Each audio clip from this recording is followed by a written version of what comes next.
many hours? We're gonna do this weekly. So you're gonna just plug those in each class as you go down. You're gonna put in your total hours together as a team. And this sheet I'm handing out right now is a good way to track your calls. Okay, so maybe you might want to make a copy of this because I'm not going to give you one every day. I have to still print all the booklets for everybody.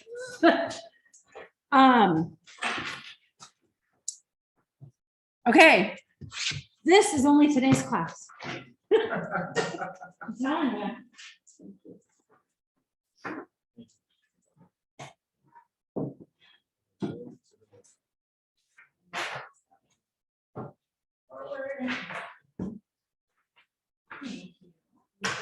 You guys, when I was reading through this, like I know all this stuff that's in here. I've been a PW since 2013, actually 2012.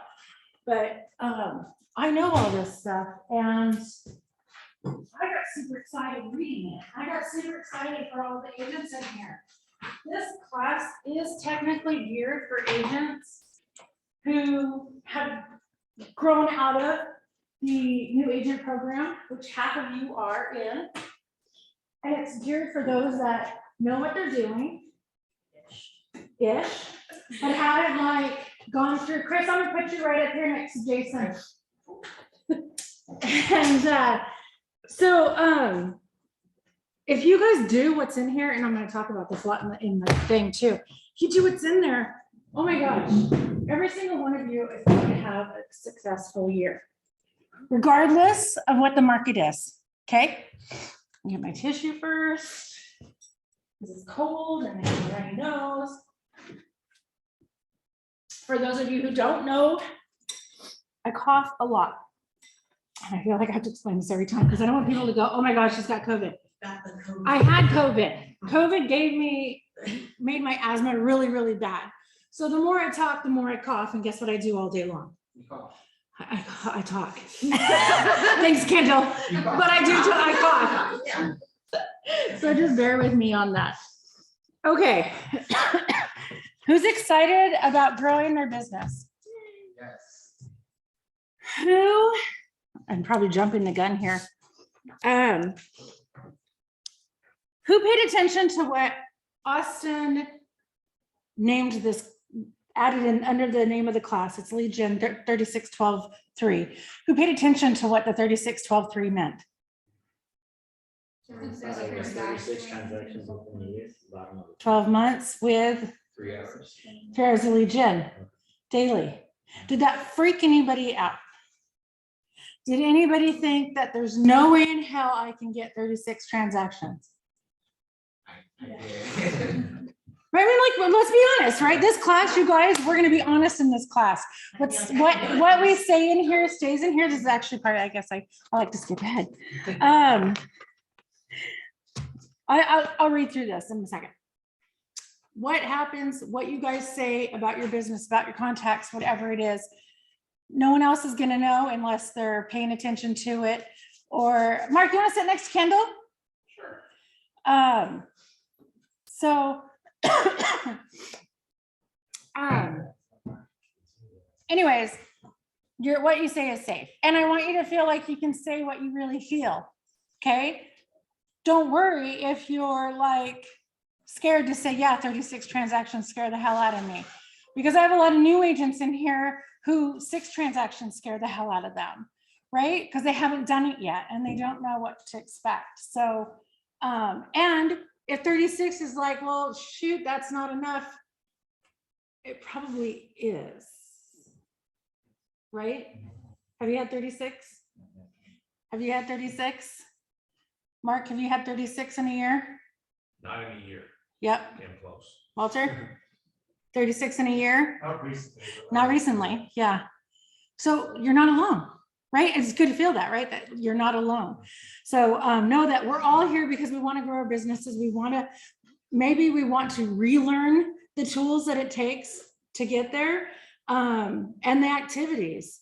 And so the first thing I want you to do is every table, write down the 2 names that's on at the table, the 2 tables together, write your 2 names at the top, read across, because Down the left-hand side of that is each session that we're doing. You need pens. I'll let them on. No, you guys are realtors. Hey, cheer me to goal. Sure, do you need a pen too? Jason Chris. We have tons of those up at the front. Everything on the left-hand side is each of the classes that we are going to do. Okay? Each of the titles going across the top, this is our tracking of what hours you've actually lead gen. Now this,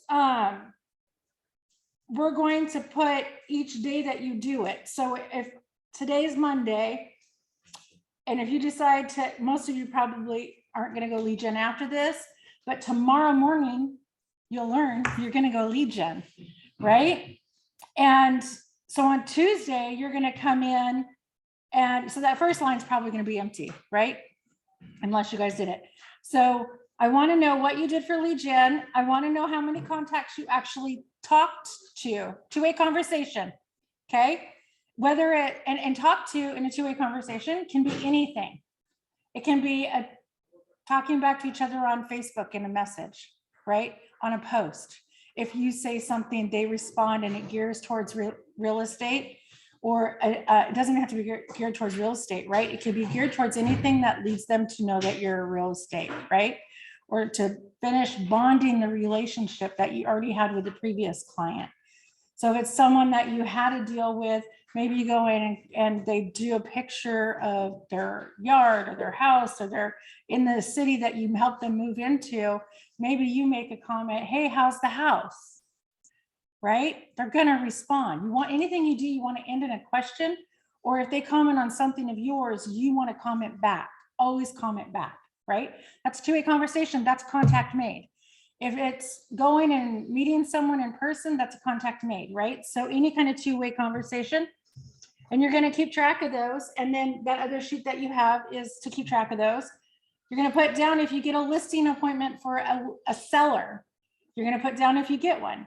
It says a listing appointment for a buyer. So basically that means that you're going to meet with a buyer to see if they want to work with you.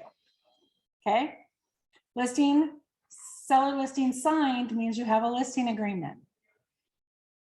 Right? They signed a listing, said, okay, list my house. And a buyer listing signed, if you have them sign the buyer broker agreement, or if they say, yep, I want to work with you as a buyer, it doesn't have to be a sign, but they say they want to work with you, you can count that. Okay.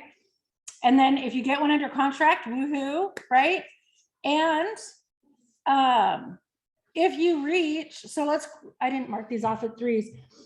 Each week is 3 classes. So if you like do a line under the third one, if you do 100 contacts in a week, that's 20 contacts a day, right? That's what you're supposed to do. So if you guys reach 100 contacts, I want that written down on there at the end of the third one. We're going to have weekly prizes based on these numbers. Okay. We're not going to be huge prizes, but they're going to be prizes. Everybody loves a prize, right? Free stuff. So I have a question about contacts. So what time in the morning, like, do people call around? What's So acceptable? yeah, what's kind of expected is 3 hours, 8 to 10, 9 to 11. Some people start at 7 because they want to get people as they're driving on their way to work, right? Is it allowed, is not allowed on the wall? Now you have to check the do not call list to see if they're on there, right? So if it's someone that you don't know, you're going to have to check the list, right? And you just Google do not call registry, and you actually have to provide your email, and you can enter 3 numbers at a time. I haven't figured out how to get like a full, I don't think you can because it's always being added to, right? But we're going to talk. Today is going to be about the whole purpose of lead gen and how to do it. And then tomorrow is prospecting. Hold on. Well, I think Tomorrow, oh no, tomorrow's when validity. like it's sort of common knowledge, not before 9 a.m., not after 9 p.m., that sort of thing. Is there any sort of No, I mean, like, no, I don't think so. I mean, it depends. What if you have someone that works nights and they get off work at 7 a.m, but then they go to well, bed at obviously 10, there's exceptions, but, right? you know. You call me, if someone calls me and I don't know who it is, number one, I'm not gonna answer it. I don't have to. I'll wait for a voicemail and then I'll say, oh, okay, I'll call them. Which is what majority of the people do, right? So if you reach out and call someone and they don't answer, what's the next thing that you should do? Text. Yeah. Hey, I just left you a voicemail. And then say whatever you want to say. If you have their email address, because hopefully, I mean, really, you guys are going to dive in deep into your sphere, right? People you know. And then you're also going to dive into people you don't know. And this whole course is going to talk about all the ways of marketing to get people to talk to, right? The prospecting and it's more than just calls. It's more than text. It's also getting out there and door knocking. It's open houses, which are hard to find right now.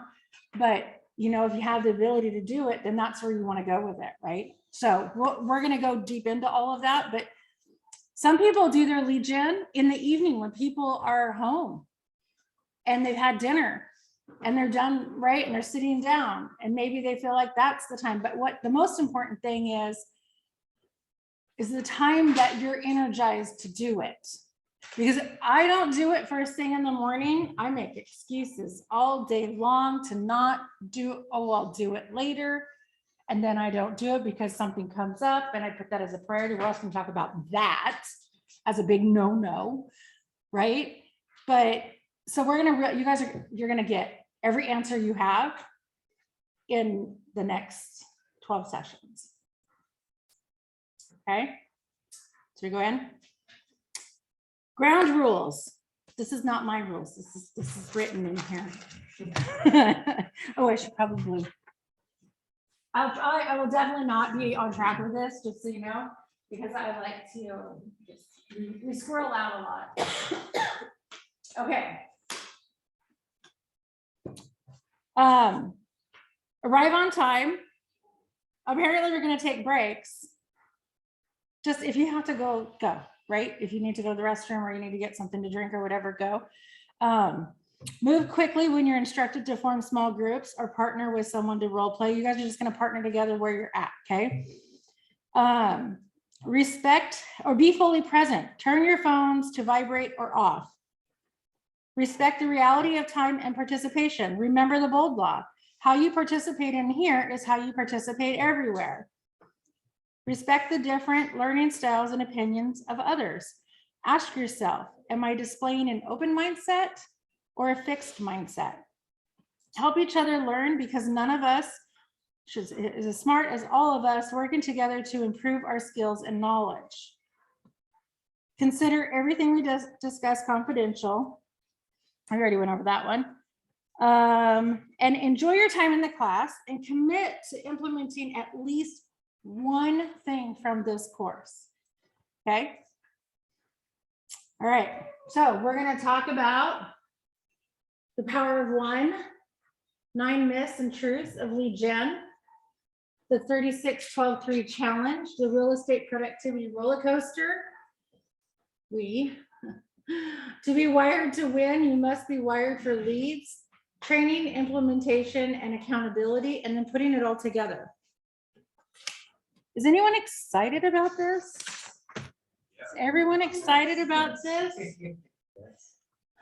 Oh, hey, look, I did have a slide for it. I did not have time to look at the slides, but I read through everything on there. I got highlighters all over it. Okay. And like I said, I always forget I have this because this is more important here. They hardly put anything, but if there's a graph we need, then I need to get up there. All right, accountability methods. So accountability is very important because some of us have a hard time pushing ourselves to be accountable for the tasks that we need to do. And Keller Williams knows that it's best if you have someone that you have to check in with to make sure that you're doing the tasks that you've set yourself, the goals that you've set yourself up for, and the activities that it takes to get there. So you want to make sure that you find someone that you have an accountability partner with. You guys can work with each other on this if you want to. And why would you want to do that? Right? What else? And why would you want to use the person you're sitting next to? You're a team? Use What was that? Yeah, and? Right, but what happens if, Sherry, you don't do any of the phone calls, sorry. You don't do any of the calls that you're called out, that you know, we want to get this. And Nicole does. Now I just helped her fail. You helped her fail because now you didn't make enough to win the prize for the week. Come on, everybody wants to win something. So yeah, you're kind of like, you'll get an extra bonus prize. Well, you can't make any of these calls because you're not licensed yet. So she's gonna get a bonus prize for coming every single day. She can take my calls too. But look at, she's here and she's learning as she's preparing to test, right? Love it. Absolutely love it. She sits outside my desk. She said she's gonna knock that out. That's not an open space anymore. Yes, I Jason. might be able to because I haven't purchased like PMAR and the MLS yet because Yes, since tomorrow. So yes, you still can because your license is active and pulled in. Okay. You can have the conversations, okay. okay? And if you need help, if you, like you said, you just got a buyer, right? But you can't get into RMLS or anything yet. Yeah. I can tell you right now, you've got, what did we tell you was one of the best things about our office? People want to help, Oh, that's right. Yeah. right? You can go to anybody and say, hey, I need help. My PMAR isn't gone through yet for my RMLS and I need to go show a house or look to see if there's any houses. Someone, anyone would be willing to help you out. Is that where Slack? You're you want us to use right. Slack? Everybody can Yeah. help you out. If we're looking for some help, Sounds advice, good. would Slack be the best way to throw it out there, or, Yeah, Slack is our new agents only, but yes, we have a lot of them, right? or like, yeah, just. I mean, Or the Facebook, Facebook group. KWPP Facebook page, right? That's where you can hit every agent in the office that actually has a Facebook account. Believe it or not every agent is in there. Okay, so here's your other accountability. Do they have it on here? No. Okay, we're on page 4. Your other options for accountability.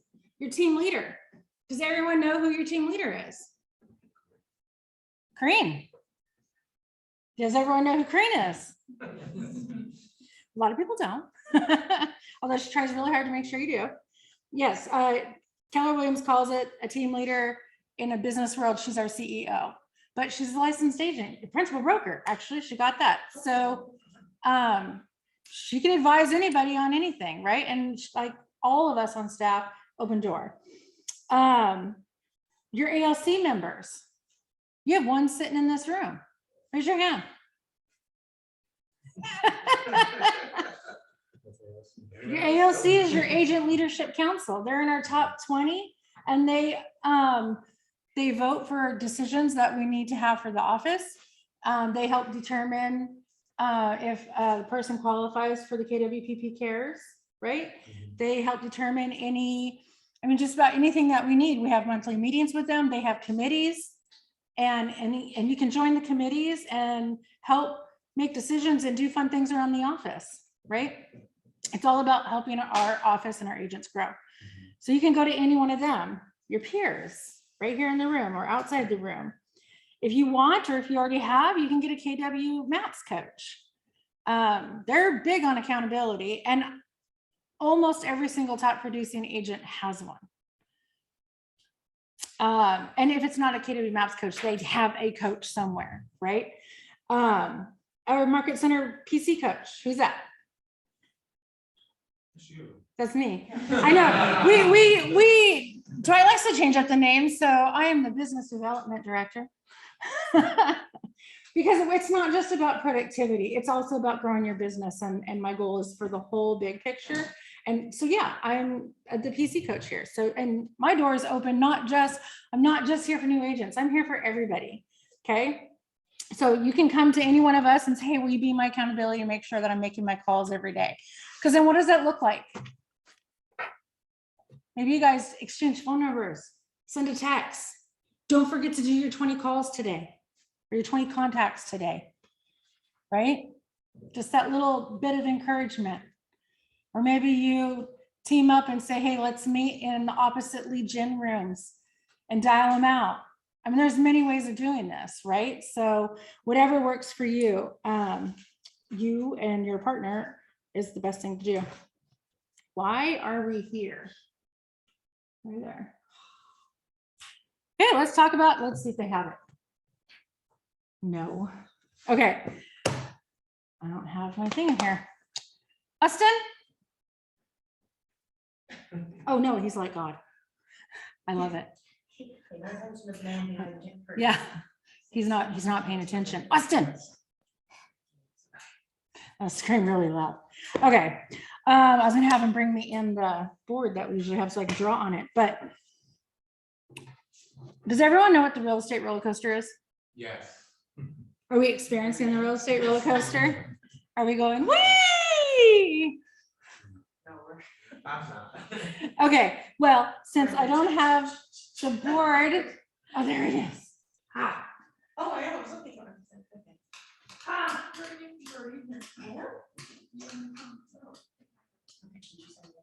bear with me. This is the fun part.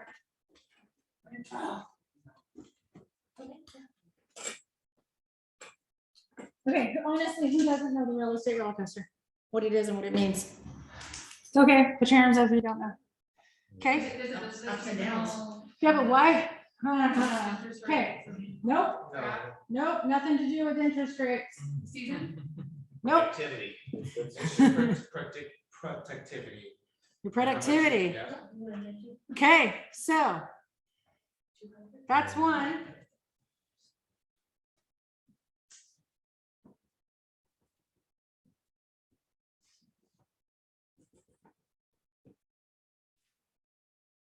All right, so we have two lines. This line here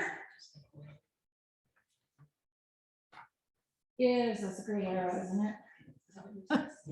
This is our lead generation. This line here is closed transactions. Which one gets you paid? Closed. Yeah. Do you want your closed transactions to be going up and down? Do you know why that happens? I know Kendall does. He's like he came from the team that's going to talk to us. So when you start doing your lead gen, you get that client, and Mhm. when you start doing. Wait. I got a buyer. I got a buyer. A So buyer. You stop doing your lead gen because you're focused on that one client. Right, it You drops off. close, and then you're like, oh shoot, I'm closing now, I gotta do my lead gen. I don't have anything in the pipeline. That's What what you it do is, today pays off in 3 months, probably. pretty much. Right. Yeah. So this looks like a real quick coaster, but realistically, this is day one. This is, oh, this is on a really good, sorry, day 45. Maybe actually, let's try that again. We go to day 60.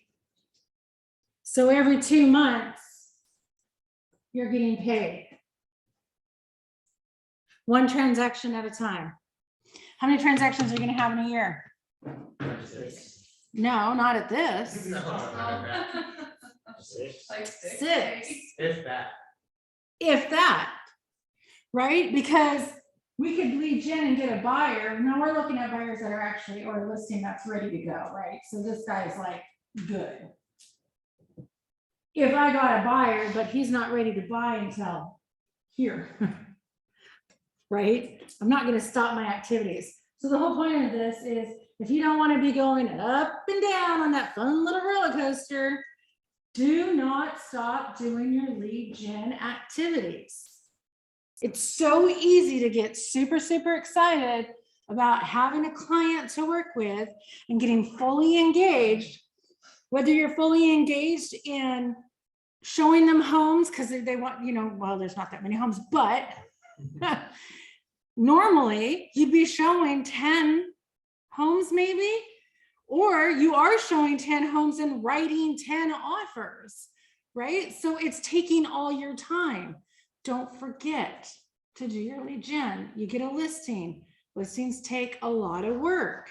You got to prep, you got to get pictures, you got to help them staging, you got to do all this stuff. Once it goes active, you're lucky in today's market that you don't have to do much after that, because guess what? It sells in a weekend, right? But in a normal market, you're going to be emailing that seller weekly with updates about who showed the home, why they didn't want it, what's wrong with it. And you're going to do that for weeks on end. Do you remember those markets? Did you even get to experience that? Well, a little bit. I looked like it right at the beginning. So know the market and how it changes, and it's shifting, you guys. So we might start to see some of that, maybe, but maybe not. But you should still be aware, right? But don't go like all in, because then you're going to end up on this roller coaster. I was supposed to ask you to read this. Does someone want to read it? I've pretty much said it. Anyone? Actually, I'm supposed to tell you all to read it. So I even highlighted this and I still don't look at my stuff. I told you what it is, right? That's basically what it is. So the most important part here, you guys, this lead gen class is going to help you see the importance of making a daily commitment to lead generation. That will not only virtually guarantee your success in real estate, but also prevent you from ever ending up on this real estate roller coaster. Okay. So hopefully, excitingly, if we close 36 transactions in 12 months, because you guys decide to do the 3 hours of lead gen, not every single day, you guys, guess what? That's business days. You get the weekend off of lead gen, right? Can you, like, is there something against calling on the weekend though? Like if you want? You can, Jason, you can call whenever you want. Okay. You can call 20, well, not 24 hours a day. Actually, you probably could call 24 hours a day because there are people who are up at night and sleep during the day, right? Yeah. You can call, you can do whatever you want. The goal of this is like business days, right? But you can do anything. And who doesn't like spend most of their lead gen on the weekends with Facebook and Insta, right? That's a lot of people do their social then. But we're going to talk about how you implement that into your daily calendar. Okay. So who thinks that they can do this? I'm kind of jumping the gun a little bit, but do you guys know what? I'm going to turn the page. Do you know? Oh, no, I don't want to read this. Never mind. We'll get to that later. I'll stop jumping again. Told you I got excited about this. Living the life, the business life of 36-12-3 will give you the gift of confidence and security in your real estate business. Beyond that, it can establish the foundation from which you can choose to build a business along the path of the millionaire real estate agent. Not everybody has to become a millionaire real estate agent, right? This was written in 15, so there are things that I've changed and I'm updating, but then everybody wanted to be a millionaire real estate agent. Being a millionaire real estate agent pretty much means you're going to have a big team like this back here, right? You're going to have to. You can't do that on your own unless you sell multi-million-dollar properties, 36 of them, right? Actually, someone do the math for me on that. Average commission is 2.5%. Let's say you're selling $10 million homes. I'm talking multi-million, right? 36 of them. What does that get you? Ooh, math wizard. 36 $10 million homes, Yeah, 2.5%.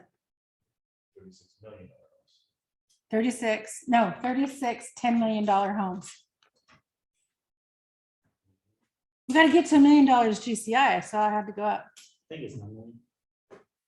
It's 9 million. Is it? It's only 9 million. That's still $1 million in real estate. We just need to get to 1. Okay, so 10 million, you guys maybe 1 million, right? But 36, right? You can get there. So that's where we're gonna really get excited about what 36 transactions. If every single one of you guys in here do 36 transactions in 12 months, based off the average commission we have, not in our office. I'm bringing it down to what I tell my brand new agents. I have all the numbers for you. Don't even go there yet. Put it down, Mark. Here, wait. No. Okay, what are you gonna learn? This is the class. This is gonna be on every slide. So we'll skip through some of these on the next slides. Today we're down here. Do you see what we're building? We're setting the foundation, the building blocks of a good business, right? So today is the introduction of Power of One. Tomorrow, we're going to go deep into your minds and think about who you are and who your business is. So be prepared for that. But hopefully he remembers. I am going to have Mark Fox come in here for a few minutes in each class. I'm going to have an agent in our office, a top agent in our office, who is successful at doing whatever these topics are, to come and just share for a few minutes about why this is important and how it has built their business. Because I think it's good for you to hear from someone other than me, right? And I don't know anyone else in our office who does all of this better than that team right there, right? Because they're every day, right? Kendall, you were on the team. It's required to be in there dialing, Every morning. right? Okay. So we're going to learn the importance of focusing on the one thing in your real estate career, which is lead generation. Once you have adopted the mindset of a focused lead generation, of being committed to 3 hours a day, business day of lead generation, you're going to go through this and you guys can come out at the end with 36 transactions. Potential, right? Side goal is high. Okay, now I know some people have other things that they've got to do, and right, so maybe not everybody's at the 36, but it's a goal, and if we achieve it, fantastic, and we're going to set our own goals too, okay? All right.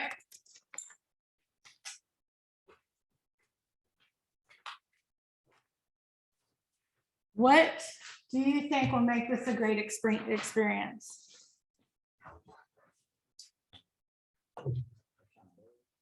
Boom.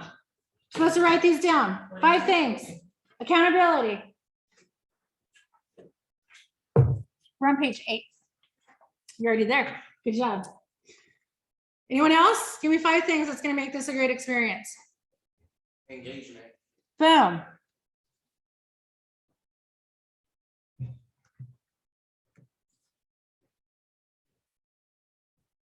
Confidence. Yep, absolutely. You're going to gain that as we go through this. Write it down. Learning. Yes, learning. Building habits. Yes.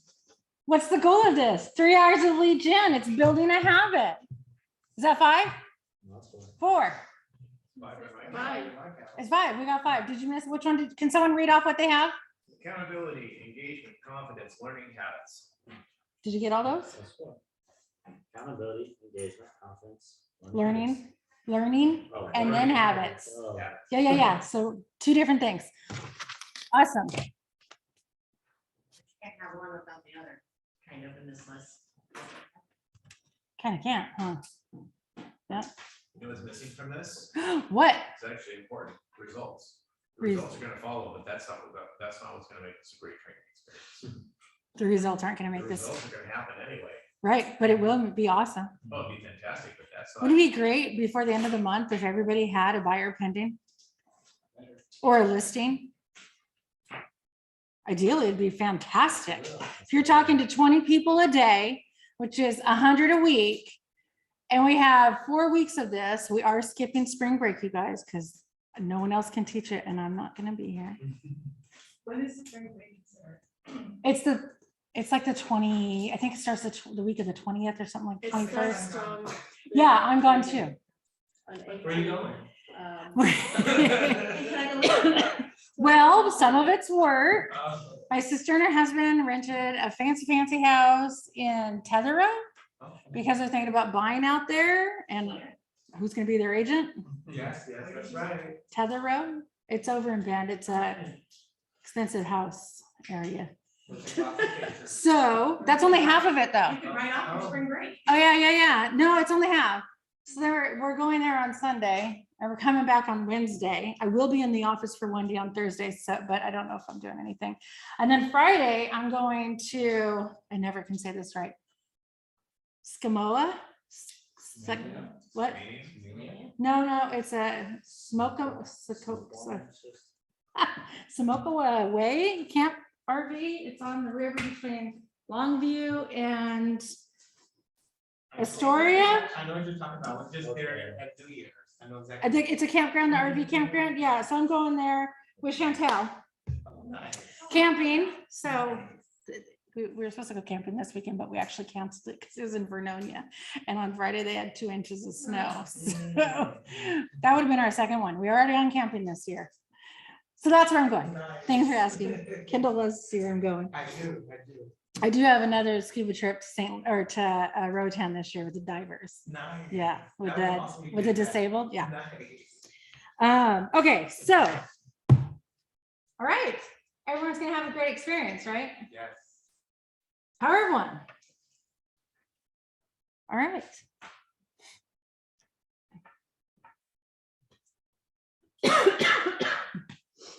Bear with me. The power of one achievement formula is based on the principle of the greatest leverage and the timeless truth of one thing begets another, right? Those two equal the power of one, and from that you get achievement. So, I liked this part, this right here. The power of one, they set one important foundation goal, focused on one fundamental discipline, and developed one empowering habit that supported achieving your goal. The power of one. This is actually based on an essay that Gary Keller did, and it inspired the book, The One Thing. If you haven't read The One Thing yet and you want a copy of it, because every single person in here is doing real estate for one reason. And that one reason can be anything. It's what drives you, right? Some people, it might be the dollar signs. Some, it could be their family, putting their kids through college, setting that up. Some, it could be going on vacations. Some, it could be buying their first house, second house, investment properties, building up their wealth, right? So whatever that one thing that is driving you, and that's a huge exercise. That's a whole nother class that we do, but you can also read The One Thing, and that book will help you determine what that is too, okay? So if you're interested, stop by Crane's office and ask her for a copy of it. There's also, if you don't have time to read, there's podcasts. And they go through like that. It's a really huge podcast. So you could just like listen to, I don't know if it's the whole book or not, but there's that too. Some people like to do that, right? But you can also get it on Audible, Kindle. Most of Gary's books you can. Okay. So principle of greatest leverage. When you focus on the activities and that really matter, which is typically 20%, instead of the 80% of the activities, your chances are going to succeed, right? So when we focus on 80% of the activities, and I love that they put this in here because it's totally me, multitasking. Gary Keller does not believe in multitasking. I do. Although I do have to agree that when you multitask and you do many things at once, you're doing 80% of the activities and only 20% is actually going to get done. You go into my office, I have so many things that I do. I have 3 screens, and on each screen is about 20 windows. Because I don't have time to look at the things, but I don't want to get rid of it so that I remember that it's there and sometime I can go back to get it. Multitasking, right? Doesn't get done. It just sits there. And when my computer restarts and I lose those windows, panic attack, right? So knowing that you need to choose one thing and do it well before you move on to the next. Otherwise, nothing's going to get done. Okay? Does that make sense to people? I also call this the 80% of the activity stuff that you do is preparing to prepare. Right? You're constantly preparing to prepare to get to what you need to get done, and it never gets done. I think, is this where it's going to lead us to the, no, not yet. Okay. So you want to make sure that you leverage your time to yield the highest productivity by spending your time strategically on only a few key actions. And then when you focus on what really matters, your chances of success increases significantly. It all goes to one thing begets another. And once you master the one thing, it makes achieving mastery of the next thing, related thing, easier.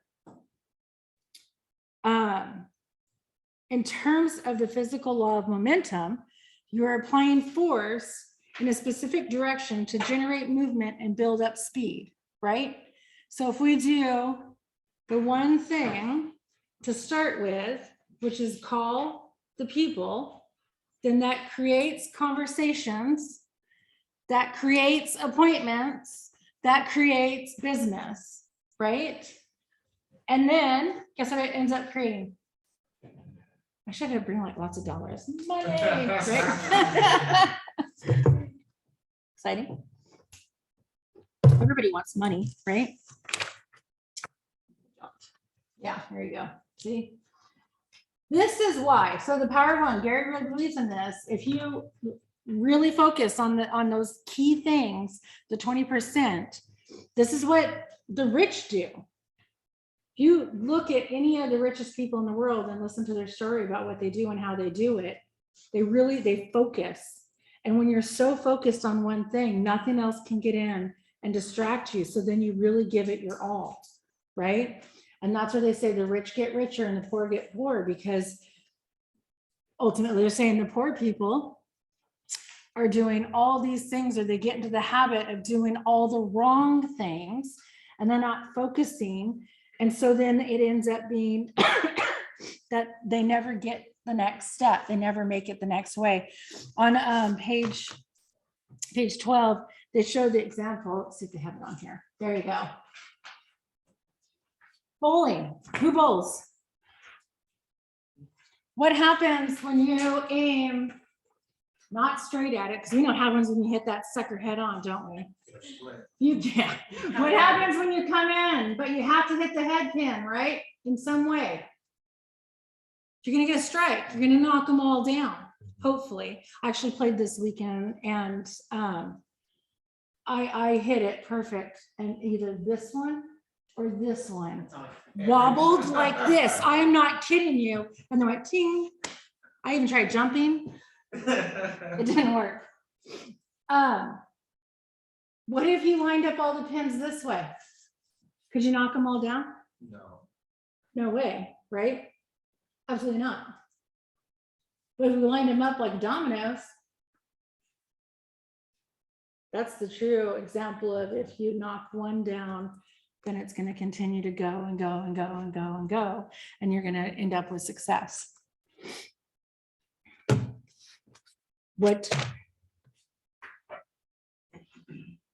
This should give you a powerful picture of how focusing on one thing matters, right? Focus on that first thing, which is lead generation in the mornings or evenings, and then setting yourself up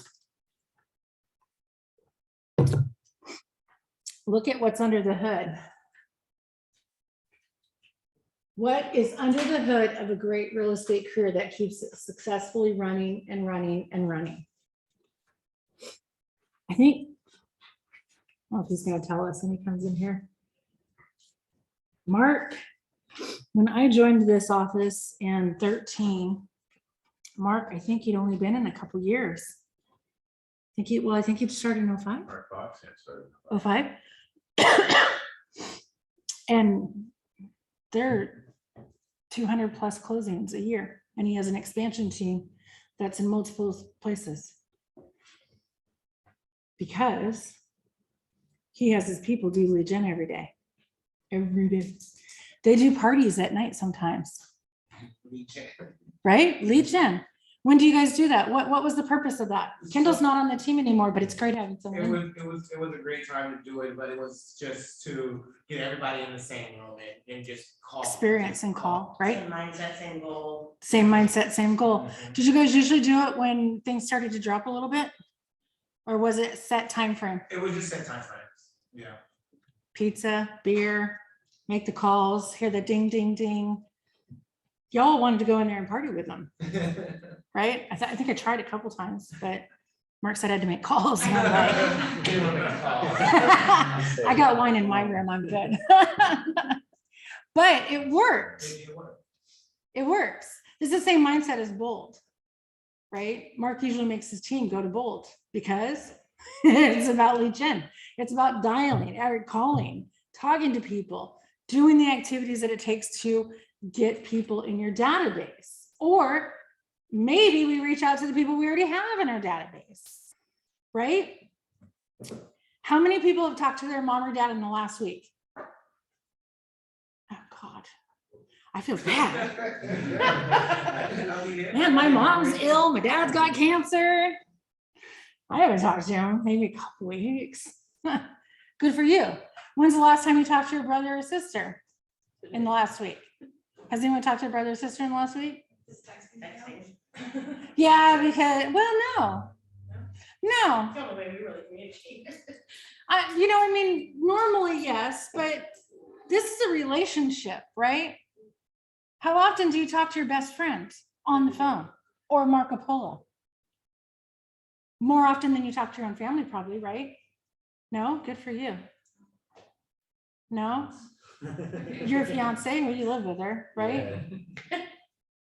I probably talked to, well, I talked to my coworkers more than anybody. That's why I actually I'm going back to my room or my house, and so funny, but the people that were around at daily activities, the people that we hang out with or see or whatever actually end up getting more conversations than the people we should be talking to, right? Putting that in the concept of people that you should be talking to are everybody in your database. At some point, you should be staying in touch. If it's someone that like your family member and they're local and they have, or not, and they know people that's buying and selling, have they referred someone to you yet? Have you asked them? Do they know that you get paid by doing that? Right? When I moved here, I didn't realize my sister didn't know that I would get paid if she referred to me. Think about how I felt when she's like, oh yeah, we're buying a house. I'm like, what? You already have a realtor and you're selling your house? What the hell? I could have got paid. So that's why they're using me now. But, right, so if we don't have these conversations with people, they don't know. So talking to people, and the only way we're gonna talk to people is lead generation, right? Without a solid lead generation engine, fueled by focus, consistent effort, real estate careers, Mark, you'll love this one, never leave the garage. Actually, that whole line there, Mark, is totally you, I kind of live there. right? He's our car guy, if you don't know that. He sells garages, not houses. So the only way to get a steady stream of leads flowing into your sales business is to make sure that that your lead generation engine is fired up and running every day. I totally thought of you when I highlighted that, Mark. But it's true, right? People get into the habit of, and that's what they do. The actually erase it. The roller coaster. They get all excited. They do lead generation for the first couple days, and then, oh, I've got kids. I don't feel like it. You know, whatever it is. Oh, I got to go show houses. Are you showing houses for the entire 12-hour day? No, right? Usually it's only a couple hours. So why aren't you still taking 3 hours to lead generate? We'll get into the nasty lead generation word too. Okay. One goal. A target, it says 36. Where you're gonna have a one goal, and everyone, you can set your own goal here, okay? Based off of what you really want to do for a year. You're gonna have one goal, which is a target number of closed transaction. The one discipline that you're going to do is the lead generation to achieve that goal.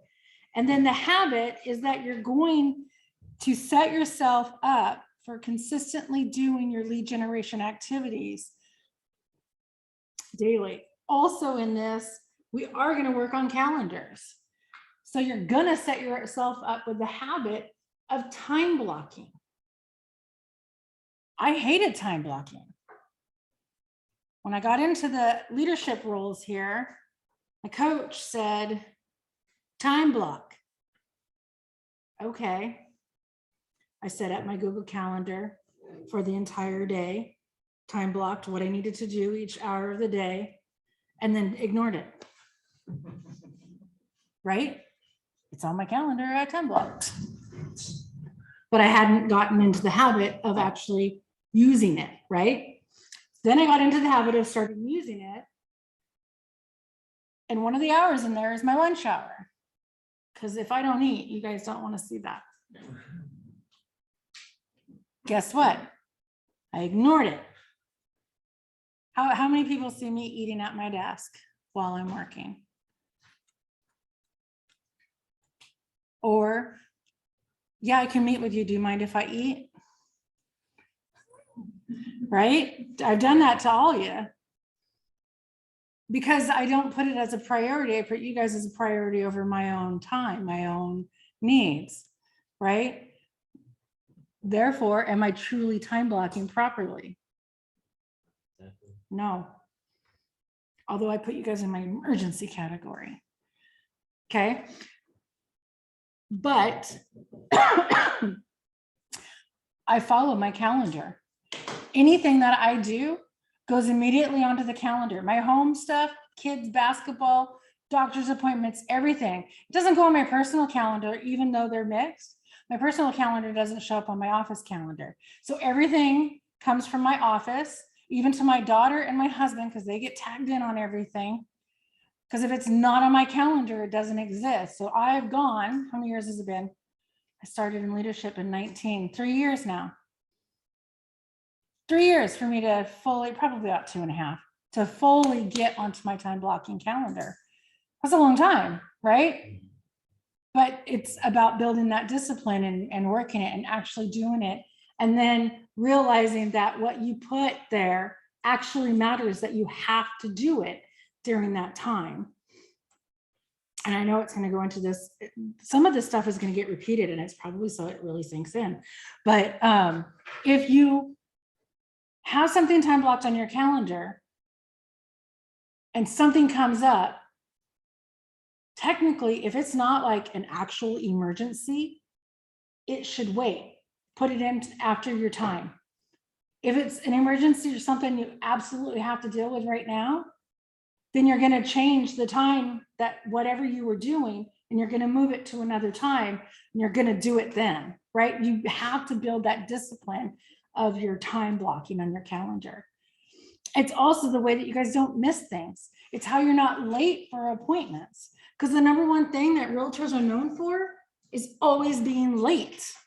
And we're always late because we stop, we talk to whoever's on the phone, we know we need to go, or on the computer or whatever it is, but we push off whatever's next because it's not as important as what's going on right now. When in actuality, what if it was a listing appointment? Peter Clark loves to teach classes in here because he says, lock the doors as soon as the class starts. Because if you're late, you just lost that listing, right? So setting the time blocking. How many people have a smartwatch? Mark, you know. My smartwatch buzzes, tells me it's time for class. Buzzes, tells me to get up off my butt. Stand up. And then it says, good job. Oh. I call it, That was hard. I call it the get off your fat ass.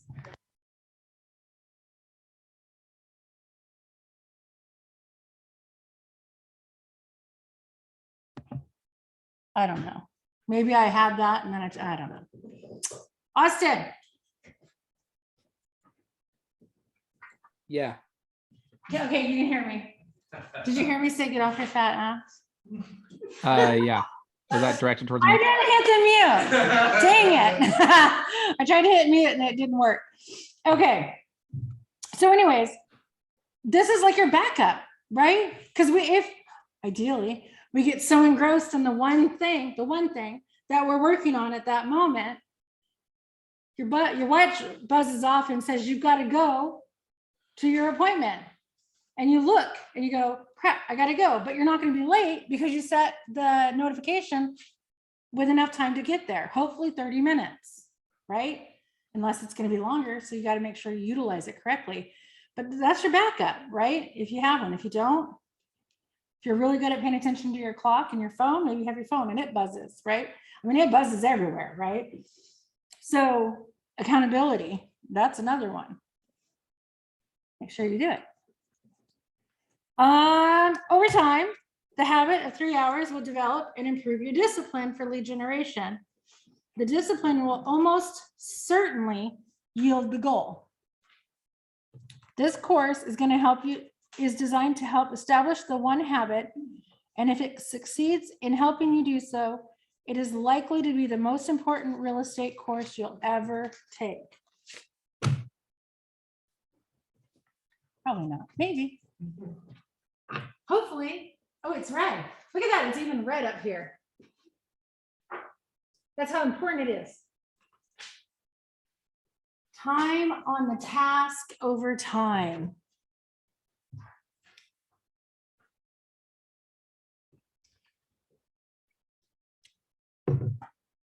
I'm going to skip some of this, but that first paragraph there on page 15, no one said success comes without effort. The opposite is true. Success comes directly from effort, right? They talk about a study that was done with violinists. It puts to my mind, well, since we just had it, the Olympics, right? They do the same things over and over and over to build their success for one moment, right? And because they know consistent time put in on a specific task over an extended period of time is going to provide results. Over and over and over, we've got to do it. The one thing on the violins, the one thing that was clear, it wasn't talent, intelligence, motivation, or personality traits. It was the consistent and prolonged effort focused on one particular thing that made the top people the most successful. I think this is where we're going to do a fun little thing. No? Okay, not yet. Wow. I know I am, huh? Okay, so another thing that reminds me of, where is that? Oh, no, I don't get to tell you that yet. Holy moly, is it that far back? Okay, time, that's where it's going to be at. Your formula for success. 3, 3 is the most important number. Ooh. There's a song. What is it? That's what I was thinking too. If Austin was actually paying attention, he would have had that song on for us. But Kind of paying attention, but getting ready for, I I thought still you have a were- lot to do wait, for wait, the award ceremony, wait. so. Austin, excuse me, I thought you were going to take this class. Yeah. I like I said, I got a lot to do. You could have been Dia's partner. I know. All right. Remind me to talk to you about tomorrow's because I do want you to play a song. Again, you guys, it just comes back down to the commitment, right? Of 3 hours. Why 3 hours?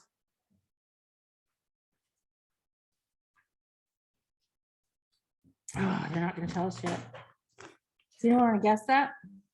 I know what's worked me and my weekend for the 3 hours. I'm not on the phone for 3 hours. No, you don't have to be on the phone for 3 hours. I'm preparing for it for an hour. I'm actually calling for an hour and then I'm debriefing from it, making my notes. So it's actually a physical hour-ish of being on the call. Right. That way I get my preparation and I get my organizing done, Mhm. but it makes it easy.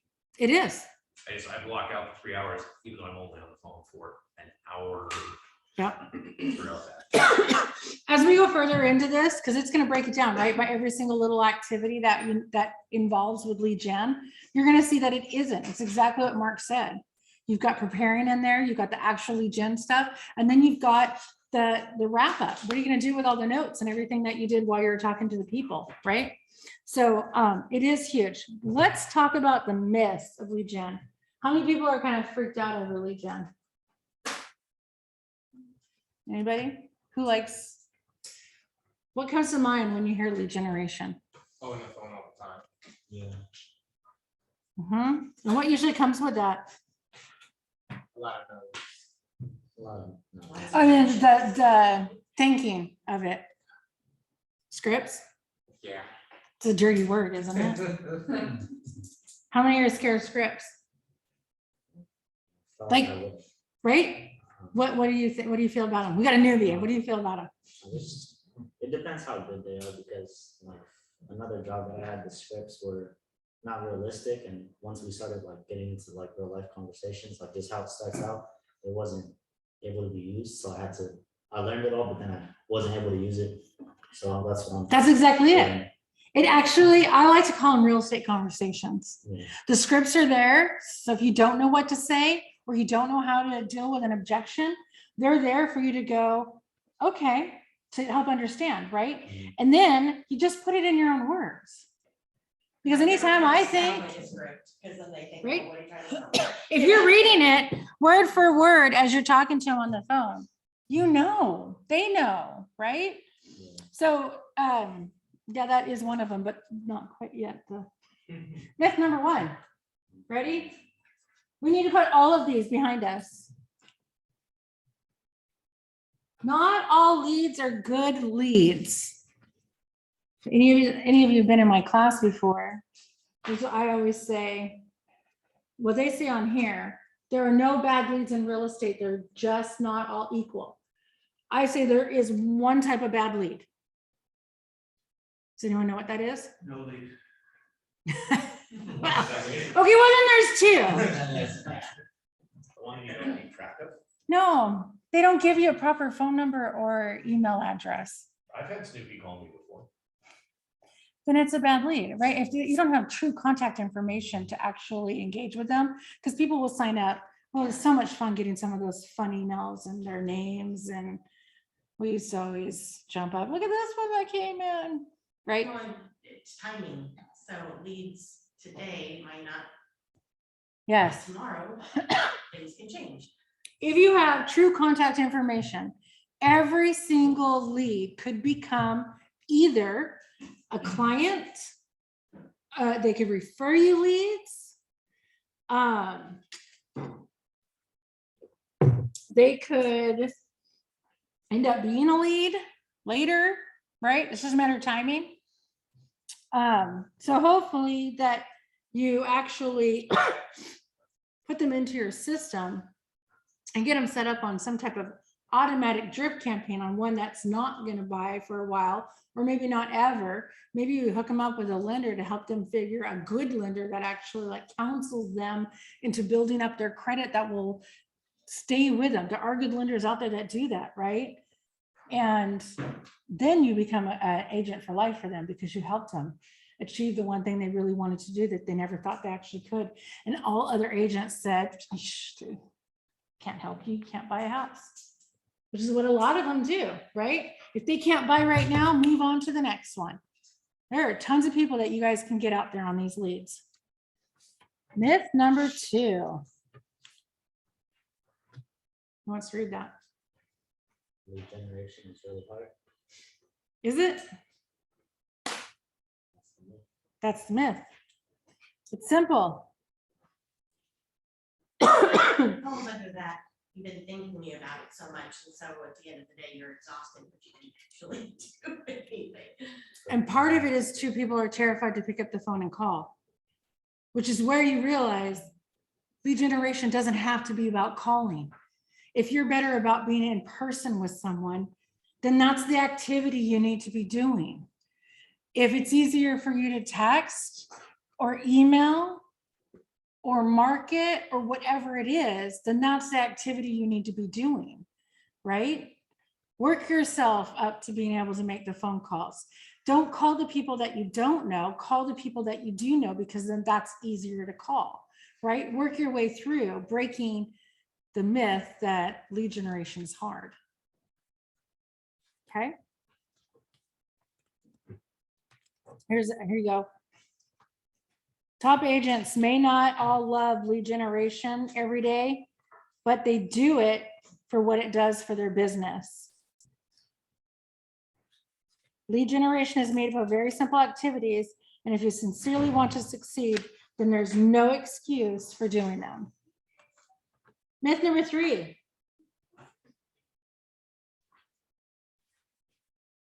Someone want to read it? I'm too busy, I don't have time. Can you please read it? I'm just kidding. I know, he's too busy. I'm too busy, I don't have time right now. Thanks, Kendall. How many people say that?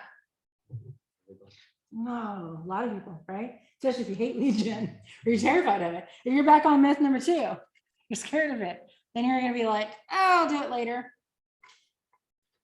I have to do it. I have to do it for recruiting agents, recruiting new agents, recruiting existing agents. I'd much rather be in here teaching you guys. I enjoy this more. It's like doing the one thing that you absolutely can't stand to do. Call and talk to people you don't know. Right? So I'm not the team leader. But we all have to do the activities that we don't like in order to achieve the things that we want, right? All right. So it's not an issue of having time, it's making the time. Do you think that it's time management, right? Doing the thing that's most important requires prioritizing. What's the most important thing to you, Kendall? Doesn't have to be business, just like what's the most important thing to you? My health. So do you prioritize time to go work out or eat healthy or whatever it is that you're doing? No. Oh, do you think maybe you should? I probably should. I'm right there with you. Yeah. Jason, what's your most important thing? Probably my family. And do you prioritize the time for them? Yeah. You set other things aside to do that, right? When it's important to us, when it's important enough to us, then we are going to prioritize that over anything else, right? So sometimes we have to sit down and really realize what is our priorities. Y'all got your real estate license. Why? Why? I was sick of serving people drinks. You wanted to be successful, right? Yeah. You wanted to be your own boss, but we want money. Being our own boss means we have to push ourselves, right? We have to prioritize our business if we want to be successful. We have to do it in everything that we do, right?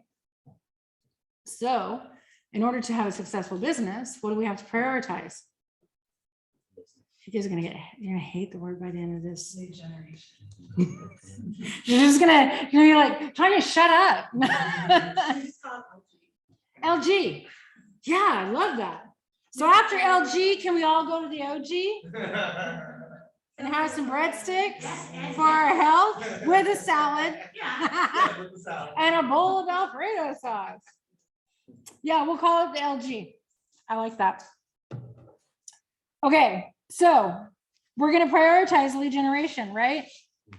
Yeah, yeah. Okay, ready? I actually heard some of our top agents tell me this. Did it move? Yes. Well, and it can happen, you just can't, It's Right. likely to happen Shows all the right time. there. Some Wait, people wait, wait. find you Mhm, maybe in 20 years. enough or sooner. exactly. That's it right there. Yeah. If you do a good job, people will come to you and people will send people to you. But do you want to sit around waiting for that? And how many do they have? How many do you have? If you only had a database of 300 people, out of 300 people in my database, how many do you think will actually buy or sell a house with me this year? One or two, Maybe. right? Yeah. Because typically out of 100 leads, you get one, right? So out of 300 people, how many do you think are going to send people to you or just go, oh my gosh, hey, can I buy a house? No, you're playing the sit around and wait game on this one. Guess what happens when the market shifts like it's doing right now?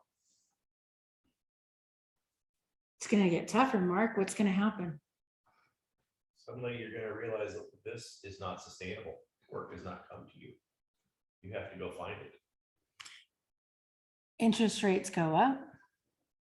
Inventory is down.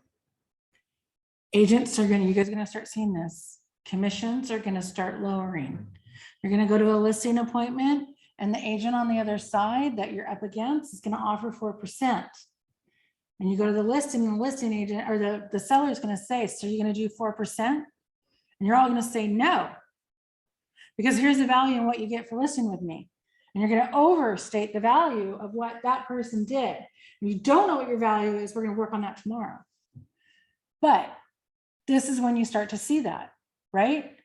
They're gonna start giving up commissions because they're desperate and they want a transaction.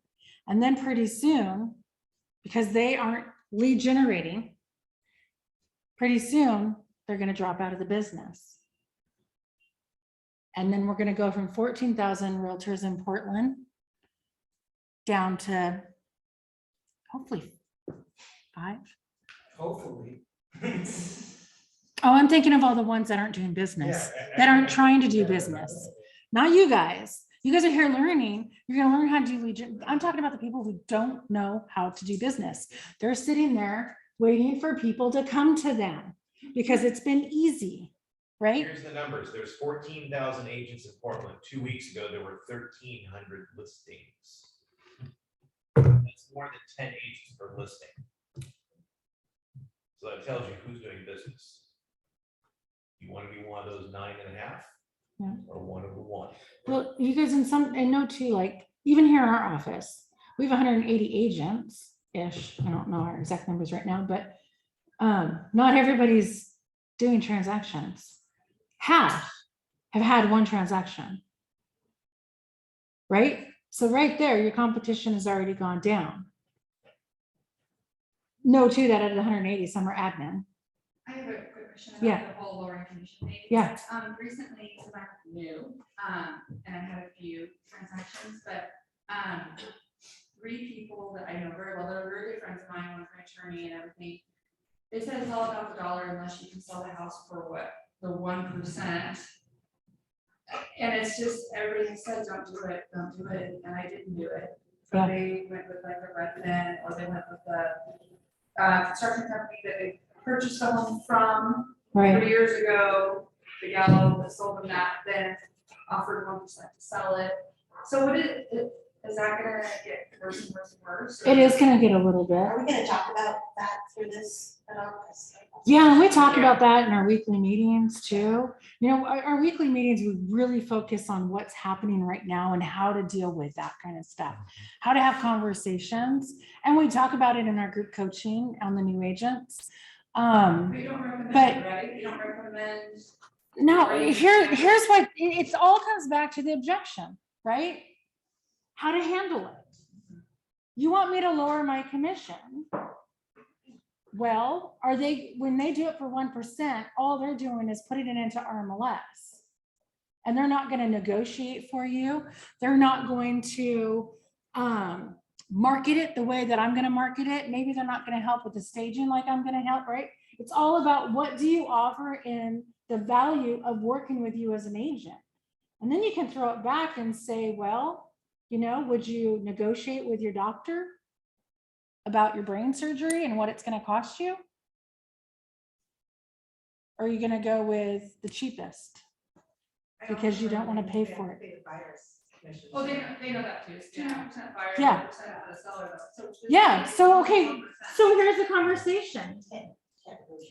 I got it. If you're hiring me to do, I mean, so you're okay with offering the agent who just has to come with a buyer 2.5% commission, but I'm gonna do all the listing. I'm gonna do all of the marketing. I'm gonna pay for the photography. Or maybe that's how you redo it. Okay, you state, this is everything that I'm going to do and what I'm going to pay for to market your home to get the best possible offer, which is actually probably going to be maybe 20% higher than what you could get with a 1% because of the marketing that they're doing. So then if you want me to take less commission than the person who just walks in with a buyer, then you're going to pay for the photography. You're going to pay for your own staging. Maybe you have packages. You guys, it's up to you on what you want to do. these three Right? had open houses, none of them staged at all, Mhm. and they all sold. Of course they did. It's the market that we're Yeah, at. that's the market we're in, though. And Yeah. so it was a market they were in, and they felt like they didn't have to pay more. And that's, their prerogative, Right. whatever. But so really it's hard on our end Yeah. to not, So then come up with I mean. a package then. Yeah. If you want it at 1%, then this is all I'm gonna do. Or you're gonna pay for these things. There's documents in your zip forms, or your DocuSign or F forms that is an agreement on what they're gonna pay you. Is that limited referencing? You Something like absolutely have a choice to work with. Yeah. If you choose to work with someone who the first thing they do when they meet you is to give away their own money, how do you think they're gonna treat your own from time to be important to you? Yeah, I didn't take them. I didn't take them. No, but then it hurts that you could have had a commission, but My wife says this, you can do this, and we'll use you first 20 years, and then, I help you. did you do a listing presentation with them? An actual listing presentation? It didn't really get to that point because they're such good friends that we just kind of. That's where it should have, because they didn't see the value of you in a real estate professional. They saw you as a friend who's a realtor. In one of our trainings, my job training is named Old Republic. Justin, Justin, thank you. Or that. he's not with them He anymore. had a mindset shift change training, and he was like, print up all your brochures, everything that you would do, and then just have a barbecue. And you tell your friends, like, you're probably not gonna, need to sell, but my friends, this is the service I'm gonna get them, you refer, and that was, I thought that was gonna get done it, but. Yeah. But if you're actually, someone says, hey, we want to sell our house, what do you think? Don't just give them a price. Say, that's fantastic. Let's schedule a meeting to go over what I do as your realtor and how we're going to sell your home and how we're going to get the most money in your pocket. It doesn't matter what you pay me for it if I end up netting you the most money. My own brother asked me, and he's like, because he did the math, and he's like, don't take offense, but why is it worth it to pay you all this money to help me sell my house? You Don't know? understand. Well, What's it worth for you to put more money in your pocket? well, I just chatted with him. I told him everything that I provide, and like Yeah. what they would, if they dealt with it on their own. It's like, do you really want to have to deal with this, that, and all this? And like, stressful. That's the like. How about the fact that that transaction stays with you for life? Yeah. That you're liable for it. Yeah. Do they not put any weight into that? The other one that I'd love to throw back, especially at like FSBOs, and I've told some of you guys this recently, when they talk about they don't need a real estate agent to help sell the house, or they only need to pay 1% on it. Did you know that every single home that gets a mortgage on it gets an appraisal, and the appraised price includes commission? So, It's already in there. Every single sold home in our MLS sold with a realtor and included commission because the seller pays. Right? how much is it? Total, It's always gonna be. 5 to 6, depends. Some are 4, some are less because they're doing 1%, right? But on average, you could probably figure about 5.5% of a sales price includes commission, right? It includes the commission in it. What's the best objection for the, we'll buy your house, open door, stuff like that? Oh, that they want to do that instead? Yeah, so you have that where it's like, oh, I can just get. Then an it's the open door. net sheet. It comes down because they actually have a whole bunch of hidden fees and stuff in there that actually end up being more than the commission and their closing costs. It's for them, a lot of people that take the open door is because they don't want to have their home prepared and ready for selling. The biggest objection to that is this is a hot market. You clean up your house, you have to pack it anyways because you're selling your home, right? Let's declutter it. Let's make it beautiful. Let's get some pictures. We'll do an open house on a Saturday, Sunday, maybe a Thursday, Friday, Saturday, Sunday, whatever it is. And we'll have your home sold on Monday. So you really only have to have it in this condition for one weekend. With those companies, you pay for convenience, Yeah, and you pay by having a lower price. You walk away with less money in your pocket. You do. If that is important to you, we'll help you with that. right. And you can with open door. But you want the listing, right? So we're gonna do everything we can to show them why. So net sheet is very important. Comparison net sheets. What did they show you? And there's always added costs. The other thing that that happens in there is that they have what they anticipate being the sales price, but then once they actually walk through the home and do the appraisal on it, guess what? That sales price can go down. And they don't know it until they're going through the transaction. So now they're getting even less money in their pocket. What I'm going to show you today is where your home should sell at. And if we price it right, not at the top of the market, but at the right point, then we're going to drive with the market today. We're going to drive your price up. Come on in, Mark. Just a few minutes. It's just a quick And I question. appreciate it. Net listings are popular or done out. Net listings? Yeah, I don't know, I learned about it on the test. It's like, instead of a percentage sale, it's like, okay, I want 400K. Anything above that, you can have. Oh, as an agent Yeah. in commission? Yeah, I don't think we really see that. Mark, we're talking, so this is all, it's KW University's lead gen 36-12-3. I know this is the first session, so the power of one and the importance of lead generation. And I keep mentioning over and over that you guys are like the best at lead gen. So I want you to share why you feel it's important, how it grew your business and how successful you are because of it. Where to start, I guess. I'm not sure what you guys Just a have been few hearing and learning, and I'm an open It's book more too. about the 3 hours of So- lead gen. You can ask any question to me too, but where's everybody at in the business? In the We business, got a Like, mixture in here. newer. I know Mark's been a while, like Kendall as well. Chris is a while. Okay. Yeah. So I think it probably depends where you're at, right? You've been trying certain things or not, or hearing all these things. What should I be doing? I think where people stall out a lot is like they start trying too many things. So you talk, I don't know if you talked about Yeah. three pillars of lead gen. This is huge. But of those one pillars, you're gonna have one that's like your best. It's like your superpower is in converting whatever, or holding open houses, or just knocking doors, whatever it is. I think, and that's where you pour into, but you definitely have to have more than one. I think too many people rely on their sphere And what happens is, I mean, you might know 100 people or 700 people, it doesn't matter. One, you got to be communicating to them consistently. Two is like that group of people will only do so much, right? So if you know 100 people and 7 of them are going to do something this year, like there's 7 opportunities, 2 of them probably going to go do something with somebody else. Like this is the reality of it. So you got to think about like, don't go too far all in there, do it right. But if you go all in there and think this is going to save your business and this is going to be great and how you're only going to do your business, then you're going to probably fall short of your goals. So make sure you're doing that right and continually adding to it.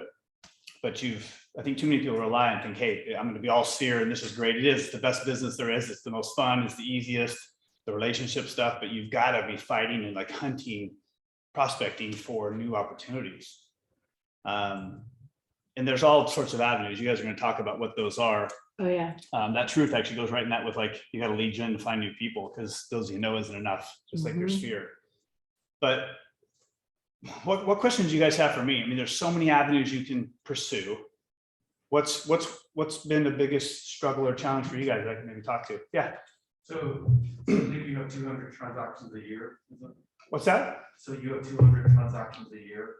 Your team. So our team, as a company, which we have agents here, we have agents in Vancouver, pretty much we did 364 as a company.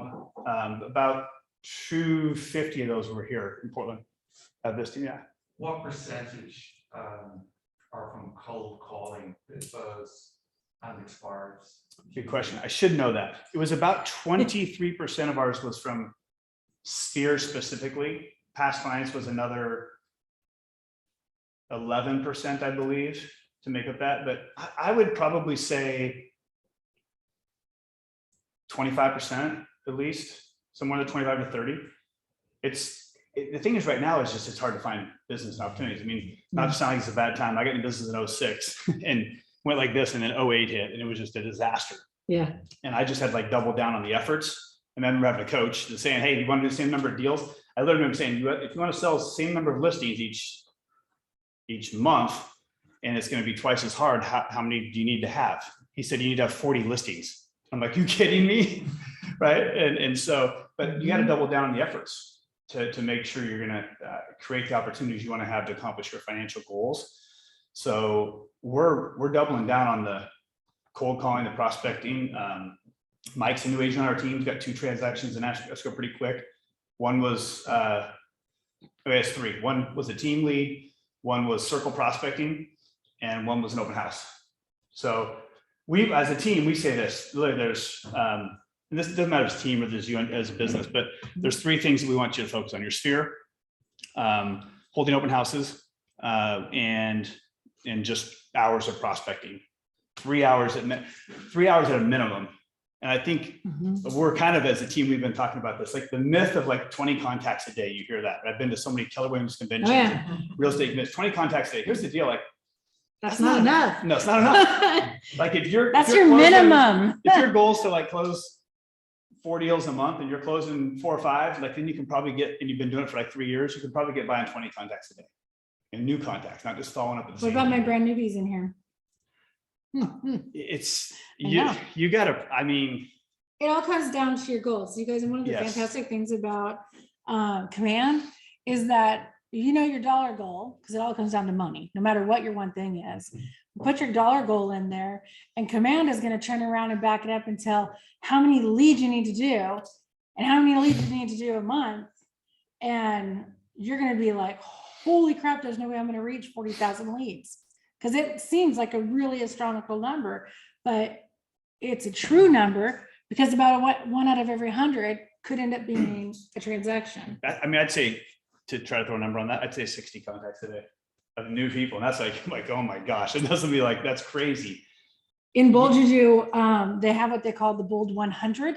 That's where you have to talk to 100 people in one day. It took me 8.5 hours to get that Bold 100. 12. You did it. Well, I called real estate agents, so I got lucky because it was recruiting.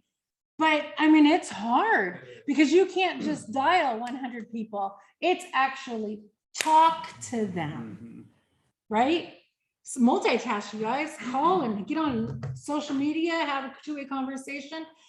Go out in public. People would go to the mall Sure. and talk to people and hand out stuff. Go door knocking, 100 homes. It's Door just, knock, yeah, it's just putting right? yourself in the way of the activity. I mean, but think about this. I mean, if you're treating it like a full-time job, then why would you not put 8 hours into it? Like if it's your own business, which it is. It And you is. opened up a shop or a salon or a restaurant or, whatever, Mhm. you'd be in there 10 hours a day. And you got to market. Yeah, you'd be in there 10 hours a day because you do whatever it takes.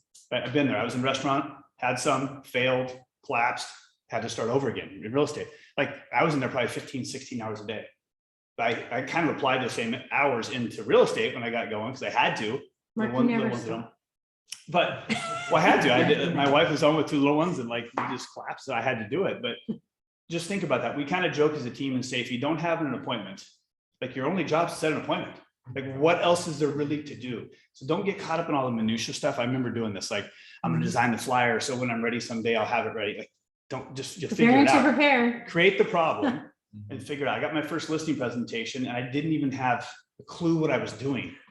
But I pulled together 3-ring binder, and I was watching videos of Bruce Hardy at night and these and pulling all together. And like, I mean, you have resources here Yeah. to call and connect with people like to make it work, but don't keep, preparing to get ready. Yeah. Like create the problem. Cause I know at the beginning, there's a lot of like little things, but they all don't matter if you don't have any business. You know, what's funny is that Bruce Hardy, this class was 2015. Yeah. And it's Oh, still it's all the same. extremely relevant today, but Bruce's picture is in one of these. A lot younger. Oh, so much younger. Yeah. But So I don't know if that answered your, that was a bunch of other stuff on top of your question, but yeah. Here's the deal, like if you look at a graph, if like this is when, if this is activity of like outbound prospecting and this is time, right, going this way, time in the business, when you start here at ground zero, it's all up here. Like, and this should look like this over time. But you don't have anybody calling you. I remember literally going home to my wife, probably 3 months in the business going, man, I just wish someone would call me. Because I was up here just calling everybody, all outbound, until you get some traction, you get a listing, your signs are like, there's no reason for people to call you. They don't know. yeah, And so, social media now more so. And then as time goes on, you'll have less and less outbound and more inbound, and naturally stuff will start happening. But you still just- have to do the lead it's gen all outbound. activities. yeah, it's all outbound. So just think about it. If you don't have an appointment, like your only job is to set an appointment. And it's not fun. I think sales, what blows people out of the water is how much sales real estate really is. And TV, puts that out of proportion when you see $1 million listing in these shows. Like it's sales. And if you are not comfortable with sales or comfortable being on a phone, or to some degree, it just sounds superficial. I had a coach tell me this one time, is like, if someone's not money motivated, like, then it's hard. Yeah. And that's, Gary will say, money's is good for the good it will do. That's not like to greed it and hoard it all. Like you could want to give it away or pay off debt or college education or whatever it is. But if that doesn't motivate you, then it gets really hard, when you're trying to set appointments. Yeah. Yeah. What are the questions?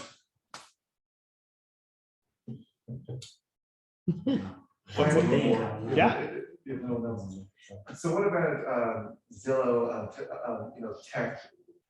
So does any of your team pay for leads? Yeah, we do some. Yeah, we do.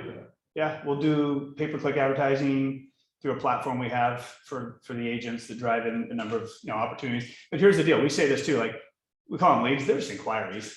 Yeah. Until you qualify anything, it's just an inquiry. It's just it's a pool of stuff to go through, and there's stuff there. But that's just like, you got to put yourself, have the opportunity to talk to enough people, open houses, whatever it may be. Yeah, but definitely. But here's the deal. You got to handle that with, you got to lead with revenue. Right? Yeah, KW talked about thank you. that. I guess not something I was able to do at the beginning. It just couldn't. And so it was just on the phone, and for sale by owners, expireds, you can just circle prospect. So I don't know if you've talked about circle prospect. You can find any property that's sold. Doesn't have to be yours. That's It right. sells, and you can call around it. Title companies will help with this. There's dialers and things out there. If you want to spend RPR, some you money. guys. Yeah. And just call them all. Michael, as mentioned, put it on us. I think it was from Circle Prospecting around Mhm. sold property we had. And you're just calling in with scripts you guys all have. It doesn't matter if it's yours. You find a house that just sold like a week ago or less, right? And then pull up an RPR, all the homes around it that haven't sold in 3 years or more, right? If it's sold in less than maybe 3 years, 2 years, then they might not sell now, but at least 2, right? Because I can call capital them all. gains. Literally Yeah, put that Mark's like, criteria. call them all. Well, you just don't know. I mean, You just don't. know. It Or could who be they any know. situation, right? They may be someone that heard the neighbor down the street think that's part of our script. We'll ask them, then we'll ask who do they know, then we'll ask if they mind if we stay in touch with them over time while they make a decision. So they Yeah. might, oh, hey, if you ask them, have you heard of anybody in your neighborhood thinking of selling? They might say, yeah, Bill down the street had mentioned that, you know, and you just start trying to find. that Everybody knows contact. somebody. Yeah. In some way. Yeah. Yeah. Thanks, Mark. Anyone else having more questions for Mark? What's challenging for you? Starting off or building or getting to the next level, whatever it is. Jason's like brand new. He doesn't have RMLS or PMAR yet. But he's Love it. like, It's exciting. he's like, I'm used to working 12 hours a day. What do I do? Yeah. I think that's the key is, and that's why, you know, if you like Tanya, that's why I love KW is like, I didn't know what to do either. I literally went to my team leader. I remember this, like, What do I do? I tell the story, some of you have heard it. In my office, I share an office with a stranger. I open my computer, I'm passing the test. I'm like, and if I didn't, I was thinking, I probably said out loud, I was like, what the hell do I do? Like literally, what do you do? And so I went to my team leader, said, what do I do? What she said is go make a flyer in your neighborhood, walk around, knock on every door, talk to them, introduce yourself. And I was doing that. And I saw a car driving around and they kept getting out of their car and grabbing flyers and going back and I didn't see an agent. I flagged them down and like, hey, I'm an agent, I can help you. And that was my first buyers, but you just have to put yourself out there. I look at that flyer today. We found one literally Did you? like a year ago. And I look at, you would have thought like a sixth How grader much made the money flyer. did you It was terrible, right? But you just gotta just do it. Just, I mean, Nike nailed it, right? Just do it. Just do it. Yeah. Yeah. Cool. Anything else, I guys? appreciate you coming in. Yeah. Yeah. If we can ever help you with a question or anything, we're back here. So Yeah. let us know. Yeah. Thanks, Mark. Yep. Thanks, Mark. See ya. Was that helpful? Okay. I'll try to get the right people in at each class. I shared the office next to Mark back right after I started about 6 months after he did. Mhm. And literally, I mean, he took off, he was rookie of the year, KW rookie of the year, Mhm. in I think 2006. And it was literally, I remember him telling the stories that when you get a contact, at the time you put him on postcard campaign, like he dropped him a postcard. And he had this file folder where he would literally get a name and an address. And he already had the 6 postcards ready. All he had to do was drop them in there and he had an organizer of every week, the next 6 weeks. At the end of the week, he'd move them all forward 1 week and drop the new ones in the back. Yep. Have them ready. We're going to talk about that too. Staying in touch with those contacts along the way, and it helped him build tremendous business. You put the time into it, you get it. When I started out as a listing assistant and a transaction coordinator. And I did that for a couple of years, waiting for my kid to get old enough so I could leave him at home, right? And then as soon as I got my license, well, I was already used to being in the office from 8 o'clock until 5 o'clock. So guess what I did? I went in and I sat in the office every day from 8 o'clock until 5 o'clock, doing whatever I needed to take. Rookie of the year, 24 transactions my first year. I did the numbers when I was figuring out, because I got numbers in here to go over with you guys about what your potential is here. 24 transactions at the average sales price of $140,000. Before taxes and expenses, it was $80,000-ish. Yeehaw. I worked my butt off. Right? You guys are blessed to be in an area where the housing prices are going up, up, up, up. Yes, it's getting harder, but you really don't have to sell as many to work as hard as I did, right? 24 transactions will get you, well, look at that. I can't, we have 30 minutes. Okay, myth 5, I can't lead generate because I don't know what to do and I don't know what to say. Don't tell me that. It's a set of tasks and skills that are well understood and easily learned. You guys went to real estate. You come to the classes, you come to the training, you got scripts out there. If you're new, I've given you everything that we have, right? If you don't have it, you need it, ask me and I'll send them to you. I've got access to everything that KW, you all have access to it. It's called kwconnect.com. Search. You'll find agents love to share their videos, their scripts, their flyers. Where do you think I got this? Right? Where do you think I got this? Call this put yourself in the path of danger. If you want to learn how to jump, if you want to learn how to move quickly, go put yourself in front of a moving train. You will learn. Okay, Failure is not an option. failure is not an option. Not All when right. you're trained. You guys put $1,500-ish to start your real estate career. Just to say, I'm a real estate agent. Would you like to see a house? Why give that up, right? All right, I don't need to lead generate. I have enough business. You just heard Mark. How many homes did they close last year with the whole expansion? 364. And what are they still doing every single day? LG. Right. You guys have these papers and you have this stuff. I highlighted a bunch of things, but because of the time, I'm going to go through them a little bit faster, okay? I don't have anyone to help me do everything that must be done. Well, guess what? Like he said, how many hours in a day do you have that you work in a normal job? Are you too busy to go get that appointment? Right? When you get enough of the leads to have the closings that you need, you can hire someone to help you do the other things. And you don't even have to have an employee. There are so many virtual people out there that'll help do marketing and everything else at such a low cost. You can do it. You'll get there. Everyone has time. I don't have the money. Lead gen doesn't have to cost money. There are a lot of things. If you do not have the KW marketing prospecting sheet that shows all your prospecting, all your marketing and everything in between, email me or text me and we'll get that over to you to email me because then I can send you the PDF. I can't lead generate because I'm not a natural lead generator. No one is a master lead generator, but you can work towards it, right? How far are we? Okay, myths are over. Now we have a challenge. How to close 36 transactions in 12 months, doing 3 hours of lead generation. We kind of went over this. It says, does it sound too ambitious? No one? No one feels it's too great. Everyone's going to do it. Fantastic.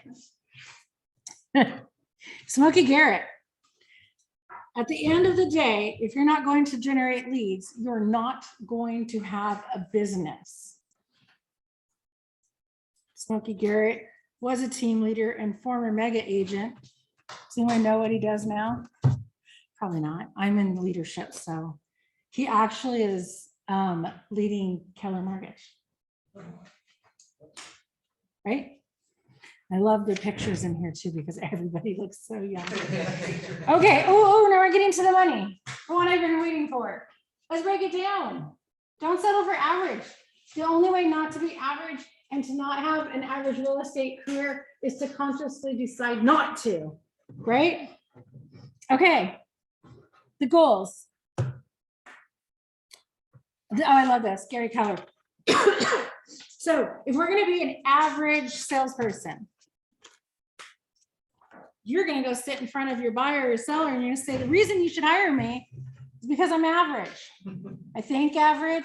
I act average. I don't aim high. I'm not very interested in doing my best. You ready to work with me? No one's going to do that, right?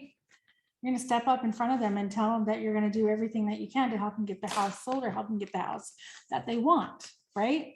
So why would you not do that for your own business? Do everything that you need to do to grow the business that you choose to be. By the end of this course, you guys are going to set your own goal and what you want your business to be. And everything that we're going to go through in this is going to help you achieve that. Okay.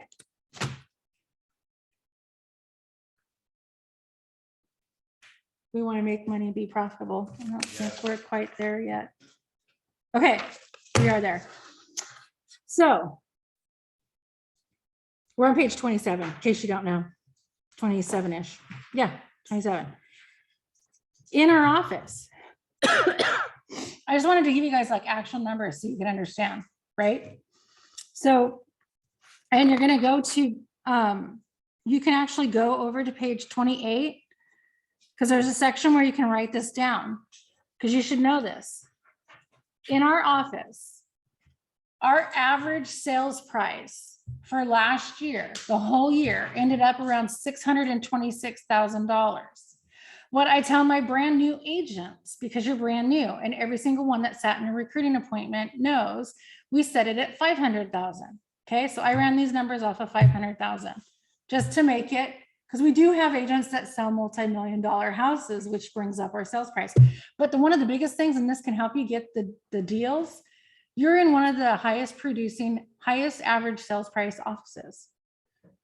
That says a lot, right? And you're surrounded by tons of top producing agents. So 36 closed transactions at $500,000 as an average. That's lower. If you want to use the 626,000 our office has, we have it, it's in the multi-trends. You guys can look and see. Average commission, we're going to go with 2.5% because not every transaction is a listing. That's $450,000 GCI. That's the goal that you guys are looking at potentially making here if you do this lead gen and achieve the 36-12-3. How does that sound? I can work with that. Can you work with that? Now, if you have another job or you have kids and your goal is not to hit 36 transactions a year, because that is going to be a lot of work, and you want to come down a little bit, let's go to 24 transactions. 24 transactions at $500,000, a 2.5% commission is 300,000 GCI. Who's okay with making 300,000? And we'll go to the one I tell my newbies, because you're building your business. It's going to take a few months to get going. Let's go with 12 transactions your first year. Okay, 12 transactions, $500,000 average sales price, 2.5% commission. It's $150,000. Now, you guys, this is before your expenses and your cost of sales. Now, in my recruiting appointments, I add that in there when I talk to them. So after your cost of sales and your minimal expenses, you're going to net around $100,000 before you pay Uncle Sam and the state of Oregon. Is that enough? If it's not, then you better aim your goal at 24 transactions and work your butt off. 24 transactions isn't enough, then you're going for the 36-12-3 that we're doing in here, right? And you're gonna have a killer year. And you're all gonna take me out for a drink. Or you can come in my room and I'll pop a bottle of wine and share it with you. Right? Yeah. Does that sound doable? Now, let me make this even more interesting for you. In our office, we have 55 agents who have done over $100,000 last year in GCI. Remember what we talked about? How many agents are in the office? What percentage? You can pull those numbers and throw it out to all 14,000 in Portland, right? So your potential to make money is actually really good if you do the work. How many agents? 55 made at least 100,000 GCI. Okay. 25 agents did over 250,000. 15, and this is agents or teams, okay? 15 of them did over $450,000. Do you want to know the kicker on all this? Only 15 of them had over 36 transactions. The majority of these did not. Why? Higher sales price. Everything is determined based on the sales volume, right? Aim for higher listings, reach your goal faster. It might not take you 36 transactions to get to 450,000 GCI based on what your market is. It might take a little bit more, right? So know, so this little sheet on the back, for those of you that actually know what your average sales price is, you're going to plug that in because you already know what it is. If you don't know what it is and you sold some homes here at KW, there's a place you can go on to mykw.kw.com, go to my reports, and you can look at your own multi-year trends. see what your average sales price is. You can see how many closings you had, how many listings you took, how many contracts you wrote. It's all in there. Same reports that we get as a market center. You don't know how to find it and you want to know, message me. I can find anything. Does that get you guys kind of amped up a little bit? Like, were you expecting 36 transactions to get you $450,000? Mark, run 626 average sales price, 2.5%. Oh, I did. And what's that GCI? That's 15,600 per transaction. There's 36 transactions, that's $563,000 GCI. That's our market center average commission. I did the 500 because that's what I tell my newbies. Right? It's pretty awesome. So that's your potential. That's what should get you guys excited about doing this, right? Money. Ooh, there's Austin again. He could have done money. He really needs to be on top of this for me. Okay. So the goal is 36 transactions. That's why we're going to do it. When you get that high, guess what? You are going to hire an assistant to help you, or virtual TC. Virtual TCs are inexpensive and you don't have to pay employee taxes, right? Okay. Oh, I like this too, right? Suppose we should have read this. So doing 36 transactions, you're going to make money and be profitable. You're going to build a solid foundation for your career. You are going to help families buy or sell. So you're helping families. You help 36 families. You know what lead generation activities are working for you that you do well. And you know which ones you need to work on. You will establish your skills and your habits. You're going to gain respect and recognition. What's that going to do? Lead you more organic business, right? Which is really 50% of your business. Should be that. And then you're going to hire. Okay. So this is the exercise that we just did. Did everybody, I want everybody to make sure that you write in here. We should stop for 5 minutes to do that, but you either wrote down the numbers that I gave you or you're going to go write your own numbers. Okay. All right. 12 months. I thought this story was interesting. It's a story about the Chinese bamboo. And apparently Zig Ziglar likes to talk about this. So when they plant the bamboo seed, they plant it. And for 4 years, I think it was 4 years. Yep. For 4 years, it doesn't come up. It just grows its roots. And they have no idea if it's actually taking. And they continue to take care of it every single day, water the ground and fertilize and do what they need to do. And then on the 5th year, that sucker pops up and it grows up to 90 feet in 6 weeks. Talk about patience, right? How many people would have the patience to go every day and take care of that? What, nothing. How many people want, when you do a garden, you go out and you want to see that little sprout coming up and go, yes, it's working, right? We want immediate responses. They have so much patience to be able to wait for that. They don't give up on the process. So we've got to make sure that we're in it. And we're going to continue doing the things because it is going to take time, right? You're going to call and you're going to call, you're going to text, you're going to email, you're going to comment, you're going to do door knocking, you're going to do whatever it is that you do. There's tons of marketing prospecting that you can do to get business. And it's just going to take time. On page 30, they talk about, there's a guy in there that talked about postcard mailers and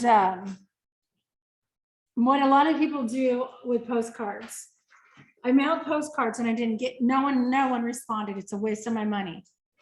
Well, if you only did it once, yeah, you wasted your money.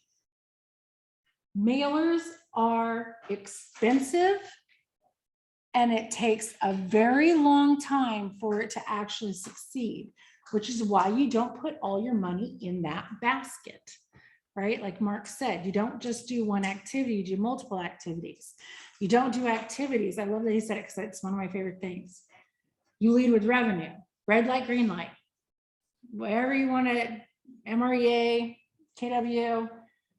We say it all the time. If you don't have it, don't spend it. Should apply to your regular life too, right? Not Gary Keller. Oh my gosh, I've got his book in my room. Dave Ramsey, right? You don't spend it unless you have it if you want to be wealthy in the end. So are postcards like the wrong thing to do? No. If you're going to do it, you're going to do it specifically. You're going to find the exact targeted area that you want to become yours, and you're going to send it consistently. Does it have to be every month? No, it could be every quarter, right? It doesn't even have to be postcards. It could be mailers, handwritten letters with your business card, a flyer, anything that you want it to be, but it has to be consistent. And what has to happen is that that person actually opens it up on the day that they actually are thinking about it, and bam, there you are. Sometimes they could have a realtor that talks to them every single day or monthly or quarterly, but then boop, your thing came in with the information they needed and they call you, right? So everything that we do in lead generation is you have to have patience. You have to wait and wait for the goods to come. Does he have it? Oh, that's Brad. When you fumble, you don't just drop the whole thing and quit. You get up and you do it again, right? If you start doing your lead generation and you guys are doing it in here and you do it on Monday, you do it on Tuesday, or maybe this is what I see can happen. You do it on Tuesday, you do it on Friday because you're coming to class, and then you forget to do it Monday until like, oh crap, class is gonna start, right? Or maybe you do it Monday, Tuesday, Friday, Monday. You should be doing it Monday, Tuesday, Wednesday, Thursday, Friday, right? And you do it for a couple weeks and then you stop and then you come back to class and you're like, oh, then get up and do it, right? It's all right if you came in and you're like, well, I didn't get it done, but I'm going to do it today. That's basically what they're trying to tell you there. Here's the results. This is the results in any business. We see this in many, many ways. Gary loves this one. What happens in any business is the preparing of it, it starts, right? And it takes a lot of time and a lot of things going into it before it actually kicks off and starts to go. Gary Keller showed this to us and covered this, and like, this is what Amazon did. This is what Zillow did. All your big companies, they are in it and they do the activities and everything they need, and it starts to go up. And guess what happens? It actually circles back around and you got to redo the activities, right? You have to continually do that to keep your business going like this. If you expect your business to just shoot off and automatically go and be successful right away, it can. I see it in some of the new agents. They start out, they have family members, friends that want to help them do their homes, and they're feeling very successful and they're going, but they're not doing anything to find new people. And then now they're like, they got a couple of checks, they're excited and they're happy. And then they don't have any business. How do I get more business? Well, get off the roller coaster. I love roller coasters, but not real estate roller coasters. So, and be realistic about it. You know, it takes a lot of time. We could have a little peak, but then we got to get back to our goals that we need to do every day. Ask yourself, do I want a job in real estate, or do I want to build a long-term successful real estate business? You got in this to have your own successful business, right? So you don't have to have a boss. So you can have set your own hours and do your own thing and do what it takes. Okay. Gary Keller. It's exercise. There's a story on page 32. Oh my gosh, that I want you guys to go back and read later. Does everybody have to leave right at 3? Oh, here we have a staff meeting. Okay, dang it. Look at all this. Should we do my fun thing really quick? All right. This exercise is for people who are already doing business on page 33. So like knowing how many transactions you've done, what lead gen have you been doing, how many names are in your database, how often do you talk to them, and how many hours do you consistently spend on lead gen activities every day and every week? And if it's not enough, if all these numbers aren't enough for you, then what are you going to do to be different, right? And we're going to learn everything you're going to do in this class. So guess what? Your favorite thing, 3 hours a day. Shows you they repeat themselves a lot in here. So time blocking, you guys. We talked about time blocking already, and there's actually, well, it's not there yet. Adopt a new attitude. I am a lead generator before anything else and above all else. This talks about like even setting yourself up, right? Like if you, it all depends on how you behave and how you respond, right? I did not like the example in here that you don't get your cup of coffee until you make your lead gen. I don't do anything until I have my cup of coffee. That doesn't work. Nobody wants to talk to me. My daughter even knows, do not talk to mom, do not, right? So, but you could treat yourself with something. If you complete your lead gen, then maybe you get to go get your Starbucks for your second cup of coffee, right? Or whatever it is. So it talks about that. And why the 3 hours? Because they find that it actually works. Okay, they interviewed and checked and made sure, and it's proven that the people that do at least 3 hours have the most success. They say that you should do it before noon. Depends. We already talked why they said noon, because most people later in the day come around here around 3 o'clock. We're all like, is it 1:30 yet? I find that more to draw my days in the mornings than in the afternoon. Yes, it's too easy to go out and right? Yeah. Okay, so here's the other thing. I wrote this in here. Creating the habits and doing the same thing every time. No skipping. If you erase it, you have to replace it. Don't allow interruptions. We talked about that. And creating those habits and doing the same thing over and over and over again is going to become easier and easier, and it's actually going to give you the results. And it reminded me of Karate Kid, right? Wax on, wax off. And he's like, oh my gosh, this isn't teaching me karate, right? But look what it ended up doing in the end. So a lot of people think calling people isn't selling houses, right? Same thing. Okay. Habit. You're going to get really, really good at it. Every one of you. You're going to make the commitment a part of your daily routine, because that's the coffee. You can't even brew the coffee until it does the lead gen. All right.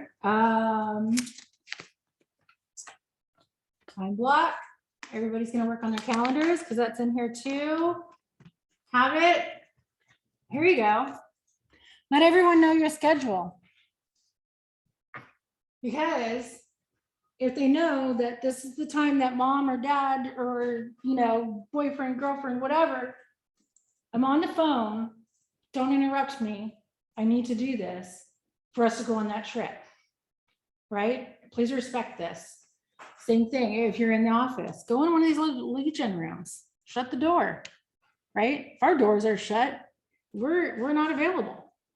So same thing for you guys. You've got to make it a priority over everything. Definition of focus, that comes down. We talked about that with being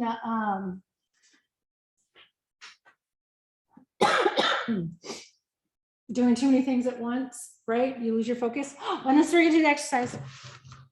You guys want to do the exercise? I brought everything in here for an exercise. I need 4 people to come up. Well, no, wait. Sorry, I need 2 people. 2 people. One to come right here. And I need a pen back. And I need someone to come over here. Someone, I'll do it. it's fun. Come on. It's fun, it's fun, it's fun. All right. Well, you can, I mean, you don't have to be like right in front, but you're right there. Okay. Now, they both have a piece of paper, a pen, 15 paper clips, and 15 quarters. Okay. So don't start yet. Jason, I want you to first stack the pennies, then I want you to link the paper clips, and then draw 15 stars in that order. Okay? Stack the quarters, link the paper clips, and draw 15 stars in that order. Mhm. Nicole, you have to do those, but however you want to do it. Like random. You can bounce around, do whatever you want. Okay. Okay? Ready? Is this a timed event? No, whoever finishes first. Ready? It's a race. Set, Oh, gee. go. Really?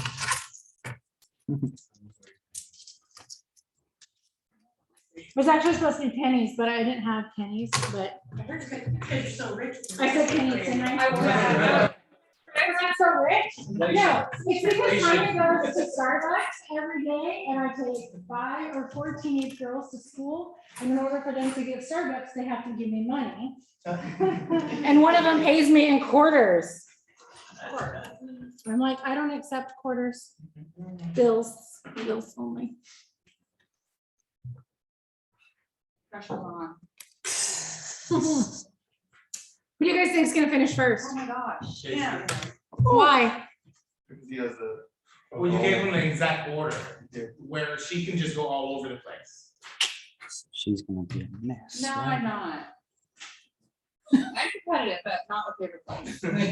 Yeah, I've never really used these No, you're before. good. Come Very on. awkward. Your daughter. Yeah, I'm kidding. One stack. Is that right? One stack of quarters, 15 paper clips connected together, And what stars? 15 stars. Ooh, Dang.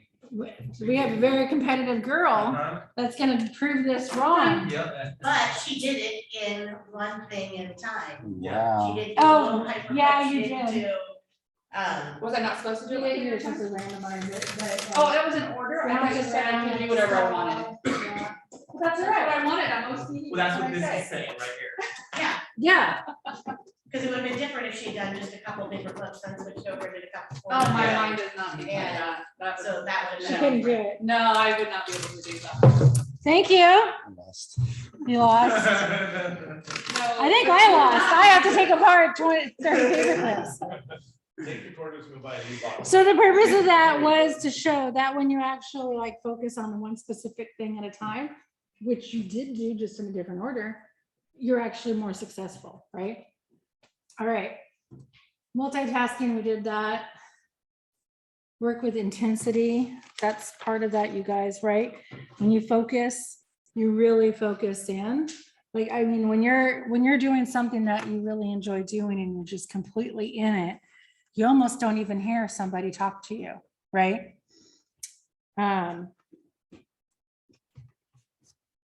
Well, I don't need to go because we're out of time. Are you guys okay with me speeding through this, the rest of this, or do you want me to slow down? Okay. We all know the importance of focusing, right? The more you focus, the better results you're gonna have. Applying the intensity, for me, like scuba diving, right? In order for me to be calm and to be able to have a successful dive, I've got to focus on just like my breathing. I've got to focus on calming down because it's extremely stressful for me.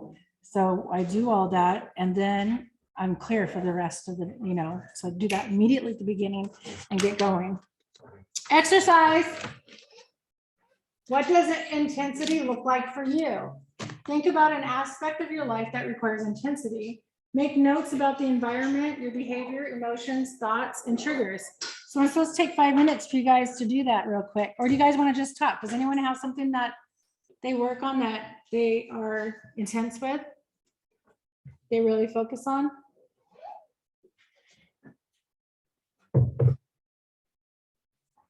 No? The LG. I started painting again, so I've been. There you trying go. To do at least an hour a day. and you just focus on it. Mark, thanks for coming. Sure. What do you do? Painting. Right? So just, if there is something that you do in your life that outside of real estate that you really focus on, you know, maybe it's wine tasting. That's my. Maybe it's cooking. Yeah, really. You know, I think that's. I know you do, right? Like whatever you really get passionate about, I want you to think of something like that. And then take that intensity, and you're gonna apply and realize that that's what you need to apply. Thank you, Chris. Don't forget to do your lead gen. So, you know, you want to apply that. Okay. How you bring, you want to bring this same focus and degree of intensity that you have for whatever your passion is to your 3 hours of lead generation. That's the purpose of this whole thing, right? Because if you come in and just like, okay, I got a lead gen for 3 hours, set the timer, and then you, dare I say, half-ass it, right? Is it going to be a successful lead gen, or did you just waste 3 hours of your time, right? Really, truly be focused on it. Get in the zone. All right. Sorry, back to what I was thinking. What? Get in the zone, like, Auto zone. Yeah. That's why jingles work. They are always going off in my head. Okay. The anatomy. This is important. That what are you going to do in the 3 hours? This is what Mark was talking about, right? You're going to prepare. You're going to get ready to lead generate. So you could be practicing your scripts. You could be searching for homes in RMLS. You could be searching for data so that you have something to talk about. Maybe you're looking at the Altus report for the farm area that you're calling because you want to know what to tell them, what the market's doing in their neighborhood at that moment, right? So you're preparing to make your phone calls. And you could do the first hour as that. Then the second, you're going to take action. You're actually going to talk to people. Maybe you're creating and preparing, you're making flyers about the market or the home that's sold and what the market's doing. And you're going to go door knock and talk to people and hand them flyers and talk to them about how you would love to help them get 20 offers on their home, right? And then you're going to follow it up with maintenance. You talk to people, you better get their phone number and their email address if it's in person, right? If you're on the phone with them, don't you think you should know what you talked about when the next time you're going to follow up with them, if you're going to set them up on something? All of that goes into your CRM. The successful agents that I see have their CRM open in front of them as they're on the phone. And they're pulling up the contact, or they're creating the contact, and they're making the notes and setting the next task before they get off the phone or before they get on to the next one. Because if you write it down, when are you going to go and put it back in? And I see a lot of people forget to do that, right? You need to simplify and automate your stuff. The other part of that is if you're going door knocking, well, do you know that command is on your phone now? And you can add a contact. So you door knock and they say, oh my gosh, yeah, I'd love to. Fantastic. Open it up, add their contact information to it. Say, I'm going to set you up on a news or an email that's automatic, and it's going to keep you up to date on what's happening right here in your neighborhood. And then I'll follow up with whatever else, right? So then you're automatically setting them up on the system and it's right there. Because people are used to that. Oh, what's your phone number? Right? Enter it in your phone immediately so that you don't have to worry about it. That's your 3 hours of lead gen. Is that easy? Super easy. Prepare, take action, and maintain.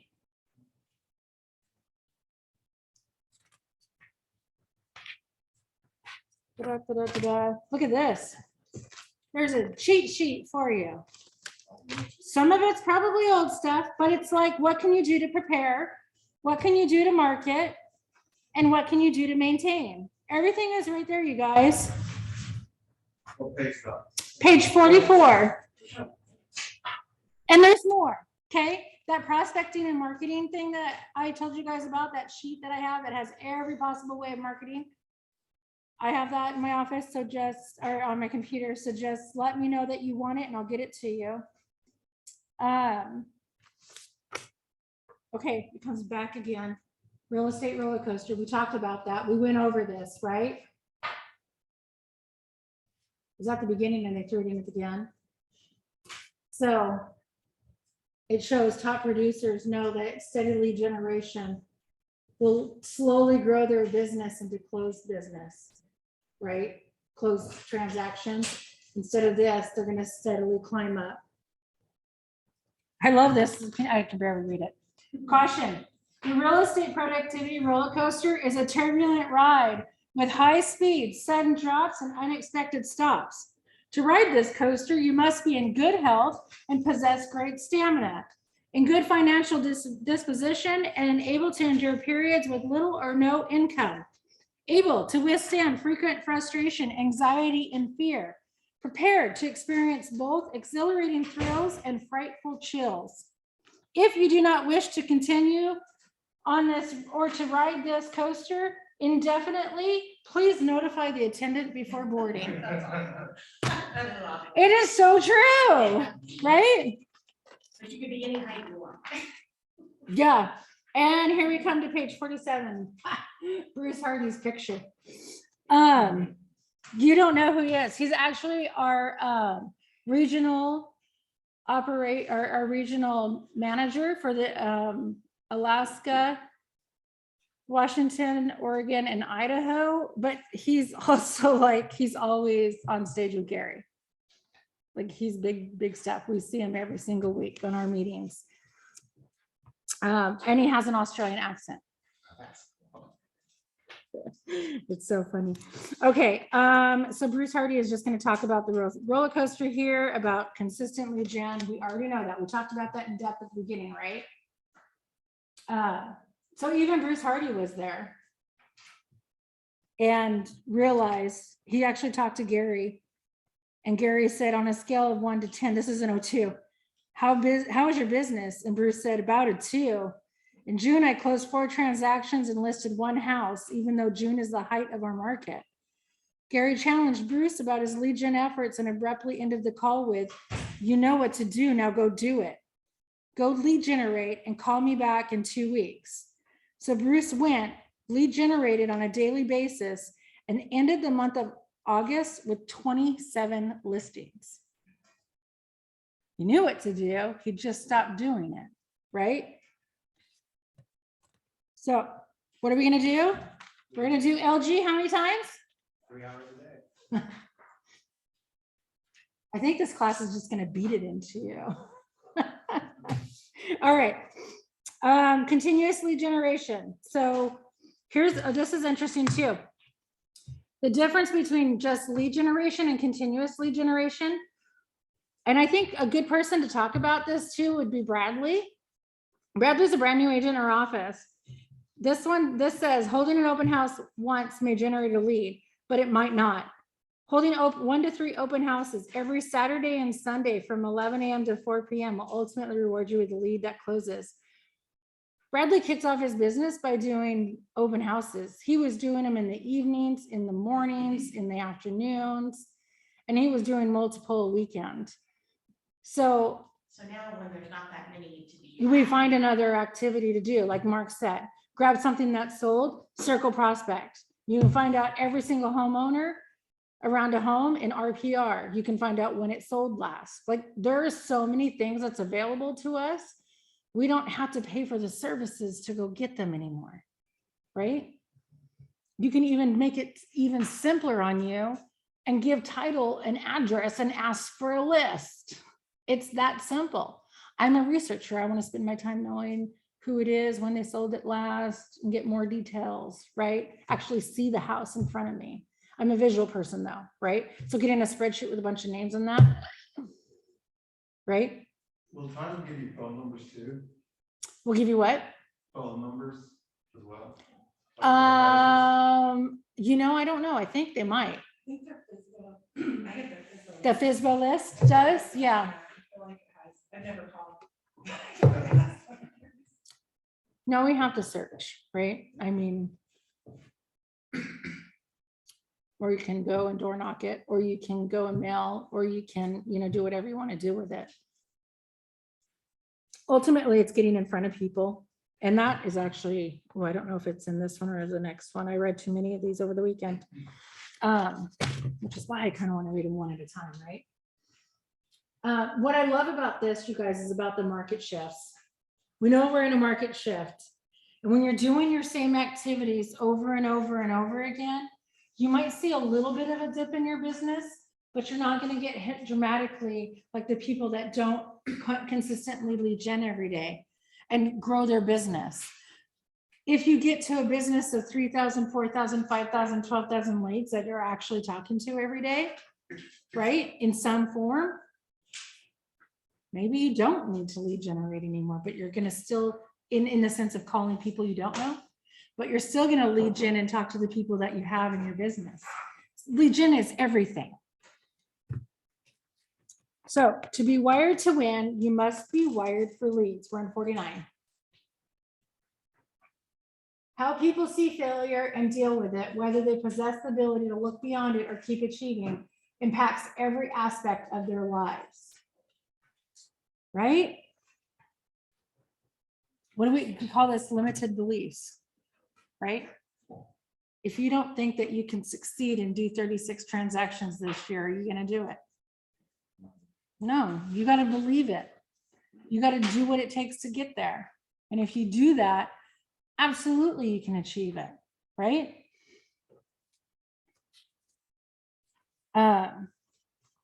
Instead of seeing failure as a growth and learning opportunity, most people are fear it and are paralyzed by it. So anytime anything happens, it's all right. Jason, we were just telling you today, go practice scripts on people you don't know. It doesn't matter. You don't know them. It's not going to make a difference if you messed up or didn't say the right thing. You learned what to say or not to say and move forward to the next one, right?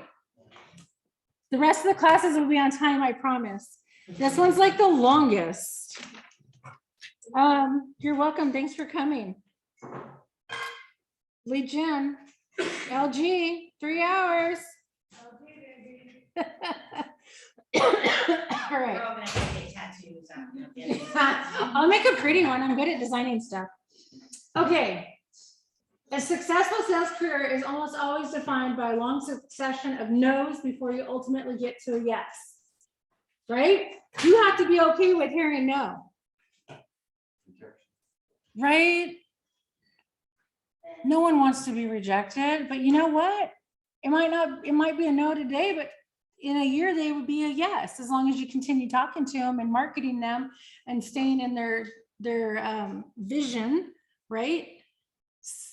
They might all of a sudden, you know what? We're not going to, but our kid is. Could be my age. So they have like a 30-year-old kid, right? Everybody has a potential to be a yes for you, and keep that in your mind. If it's no, it's just not today. Millionaire real estate agent. We're in the real estate business and we're in the lead generation business. The job is to be a lead generator because you can't be a realtor without being a lead generator. You heard it here. You heard it right here. It's exactly what Mark said, right? Only way to win, you guys.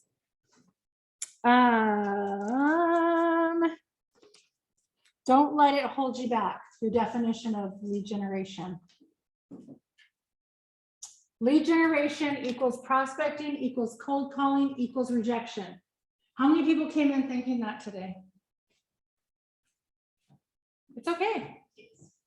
Right? I don't want to think that way. It's just that. So you're going to leave, Yeah. and you're going to have lead generation is building business relationships, which equals an opportunity. Why do you think they call them opportunities in command? And that leads you to financial independence. Everybody wants that, right? You guys get successful enough, you can be financially independent. You could be on trips and have someone else helping you grow your business. Who doesn't want that? Kendall does. I sure do. Yeah. Okay, Sign me up. so the 4 goals of lead generation. You're gonna get an appointment for business, or you're gonna get a referral, or you're gonna build a relationship for future business and referrals, okay? And then if you don't get a referral, you're gonna increase your METs. So does everyone know what a MET is? Someone you've met? Simple enough, right? Yeah. You call them, you don't know who they are, you get their contact information, they're now a MET. Another word that we talk about it, it's a lead, and now it's a contact. Okay? Simple enough, right? There's a whole lot of words in here to get to that point. Very simple and easy. So where do you find your leads? They're everywhere. They're everywhere. I love this. There's a picture of like an apple tree, and they could just be falling off of it, right? You just have to be ready to pick them. You have to be ready to talk to them. If you don't go after them, someone else is going to. So you want to make sure that you're doing your LG 3 hours a day to get them. And when you're going to talk to someone, you want to talk about what is the relationship opportunity here, right? This is your job to figure out. This person that I'm talking to, is it a future buyer? Is it a future seller? Is it a potential person for referrals? Or is it a future customer? And then we're going to take care of them, and we're going to nurture them and lead gen with them every day. Okay, we're almost there. Long one. Thank you. So Dick Dillingham is an agent. Actually, I think he's like head of Northern California region. California actually gets multiple regions instead of, we have 4 states in our region. He goes, when he's doing his lead gen, his thought process is, who will I find today? And he's going to be the next entry in my database. He was getting on a plane, and he was thinking to himself, I have 800 contacts in my database. What's amazing about that is he knew how many people were in his database, right? And he sits down and he looks at the guy next to him and he goes, that's going to be 801. Right? Knowing your database, it means that you're actually in it every day. You know what your business is. A database of 800 people, that's your clientele. If you had a storefront business, you had 800 customers that consistently come or talk to you, that you market to buy from you, right? Same thought process here. So how are we going to do it? Training, implementation, and accountability. So the training is what you're going to get over the next 5 weeks, because we're skipping a week. 12 sessions. Does that make it sound easier? You're going to come, you're going to attend, you're going to go, and you're actually going to implement what you're learning. You're going to do your 3 hours of lead gen beginning tomorrow morning. You're going to get into an accountability relationship, whether it was with the person that you're sitting next to, or if it's with someone else that you need. Okay, I know I went long, and the people who left were actually agents that were working. So when you get into that, you're going to measure your results, and you're going to continue to build your skills and your habits. Everybody's going to do that, right? Yes, Tanya. It goes into a brief history of lead generation training. Started with Zig Ziglar, have a positive mindset, master your scripts and dialogues. There's different names here. Mike Ferry, focus on prospecting and presentation. If you've been in the business a while, you know these names. Focus on listings, build a farm, build a database, market yourself. This is like over the years. This was what realtors thought. Oh, I got to do this. Oh, I got to do this. Oh, I got to do this. And then it goes up. Brian Buffini, everybody knows that name. Build a referral business. Craig Proctor used direct response marketing. Then you've got get on the internet. And then what Gary Keller did is he's like, they're all correct. We have to do all of this to treat it like a business and add leverage when it's appropriate. That's a lot of stuff to do, right? But what is all of that? favorite two letters. LG. Yeah, the LG. Okay, so we're gonna work on this program. Tomorrow's gonna be validity and positioning. I'm not gonna talk a lot. There's gonna be a lot of homework in here instead. You guys are gonna work on stuff. We're gonna talk a little bit. My voice will get a break. This basically, the rest of this just goes through each thing here. So we're gonna work on your USP. We're gonna work on prospecting, marketing, leveraging your database, working with your METs. Now we all know what METs are, right? Farming, open houses, FSBOs and expireds, agent referrals, lead conversion, and we're gonna wrap it up with actually living your goals. Because you're all gonna have 36 transactions. We need to know what to do with that, right? Okay, so I think, hold on.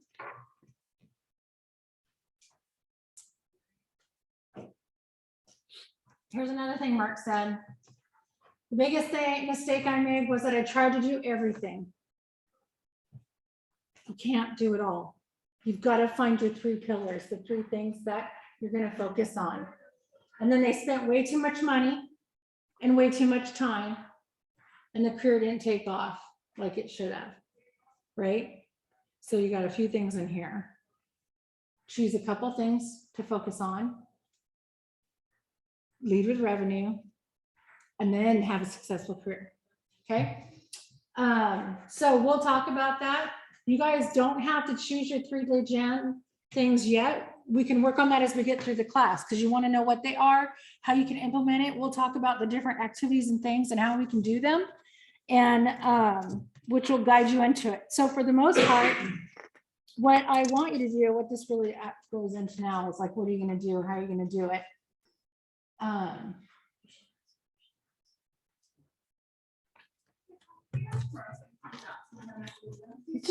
No. That was her idea to I was ask, just not like, mine. No. I was thinking of you. Tuesday, and- okay. I know. I'm not gonna be here on Tuesday, so. I'll give it to you on Friday. I'll email it to you. Email it to me as well, 'cause I won't be here tomorrow. What? I know. Okay. I know. No, that's all right. That's okay. Because you're gonna have people that are gonna miss it. So yes, I will email it to you guys. And when I'll print them out. So when you do come, you can actually get a printed out one if you want. So you don't, because they're big, you know, that tomorrow's is probably the smallest one, but what everyone is going to do, there's some little activities in here that talks about like time blocking. Everyone should go and set on their calendar a 3-hour time block. Monday through Friday. Add your weekends if you want to add your weekends. Choose the time that you're actually going to do it, and then stick to it and do it. Remember, if it seems daunting that way, time block it in, prepare for 1 hour, right? Do, and then maintain. Okay. And then, so you can have a calendar in here for you to use if you want to do that. There's an action planning, so you guys can go in here and put down like today's date. If you have these numbers, what's your GCI? How many closed transactions have you had? How many are in your database? That's a good number to know.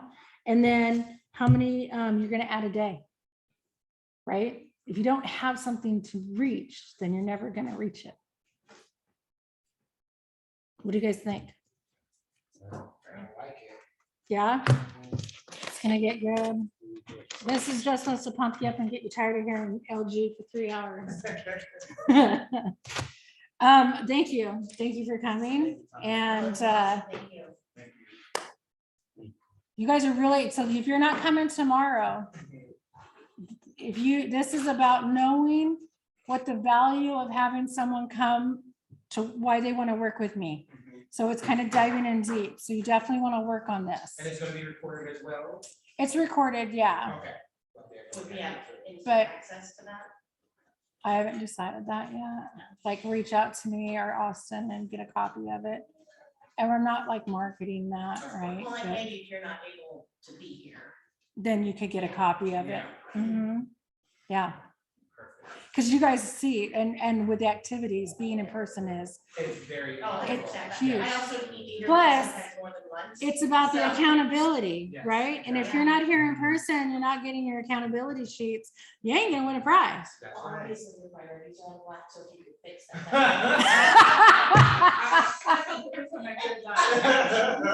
And I'm sarcastic, by the way, so.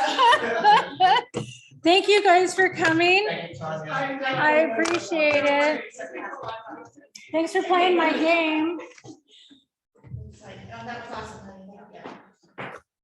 It's nice to be able to get back in here. Isn't it great? March 19th, no more masks. I know. Huh. I'm just, schools, everything, right, like, pick the day before spring break, because now everybody's gonna go out for spring break. And it's. Everybody's getting it it's already. stupid. Yeah, my whole family had it, we're through it. I'm like, We have a specific lead generation room. I never actually got. Those little rooms tested, right but here, my daughter Where is did. it? outside, hold on, let me. Okay, sorry. Yeah, no. I was Okay. super sick with sinus infections, and everybody that I know in my world that had it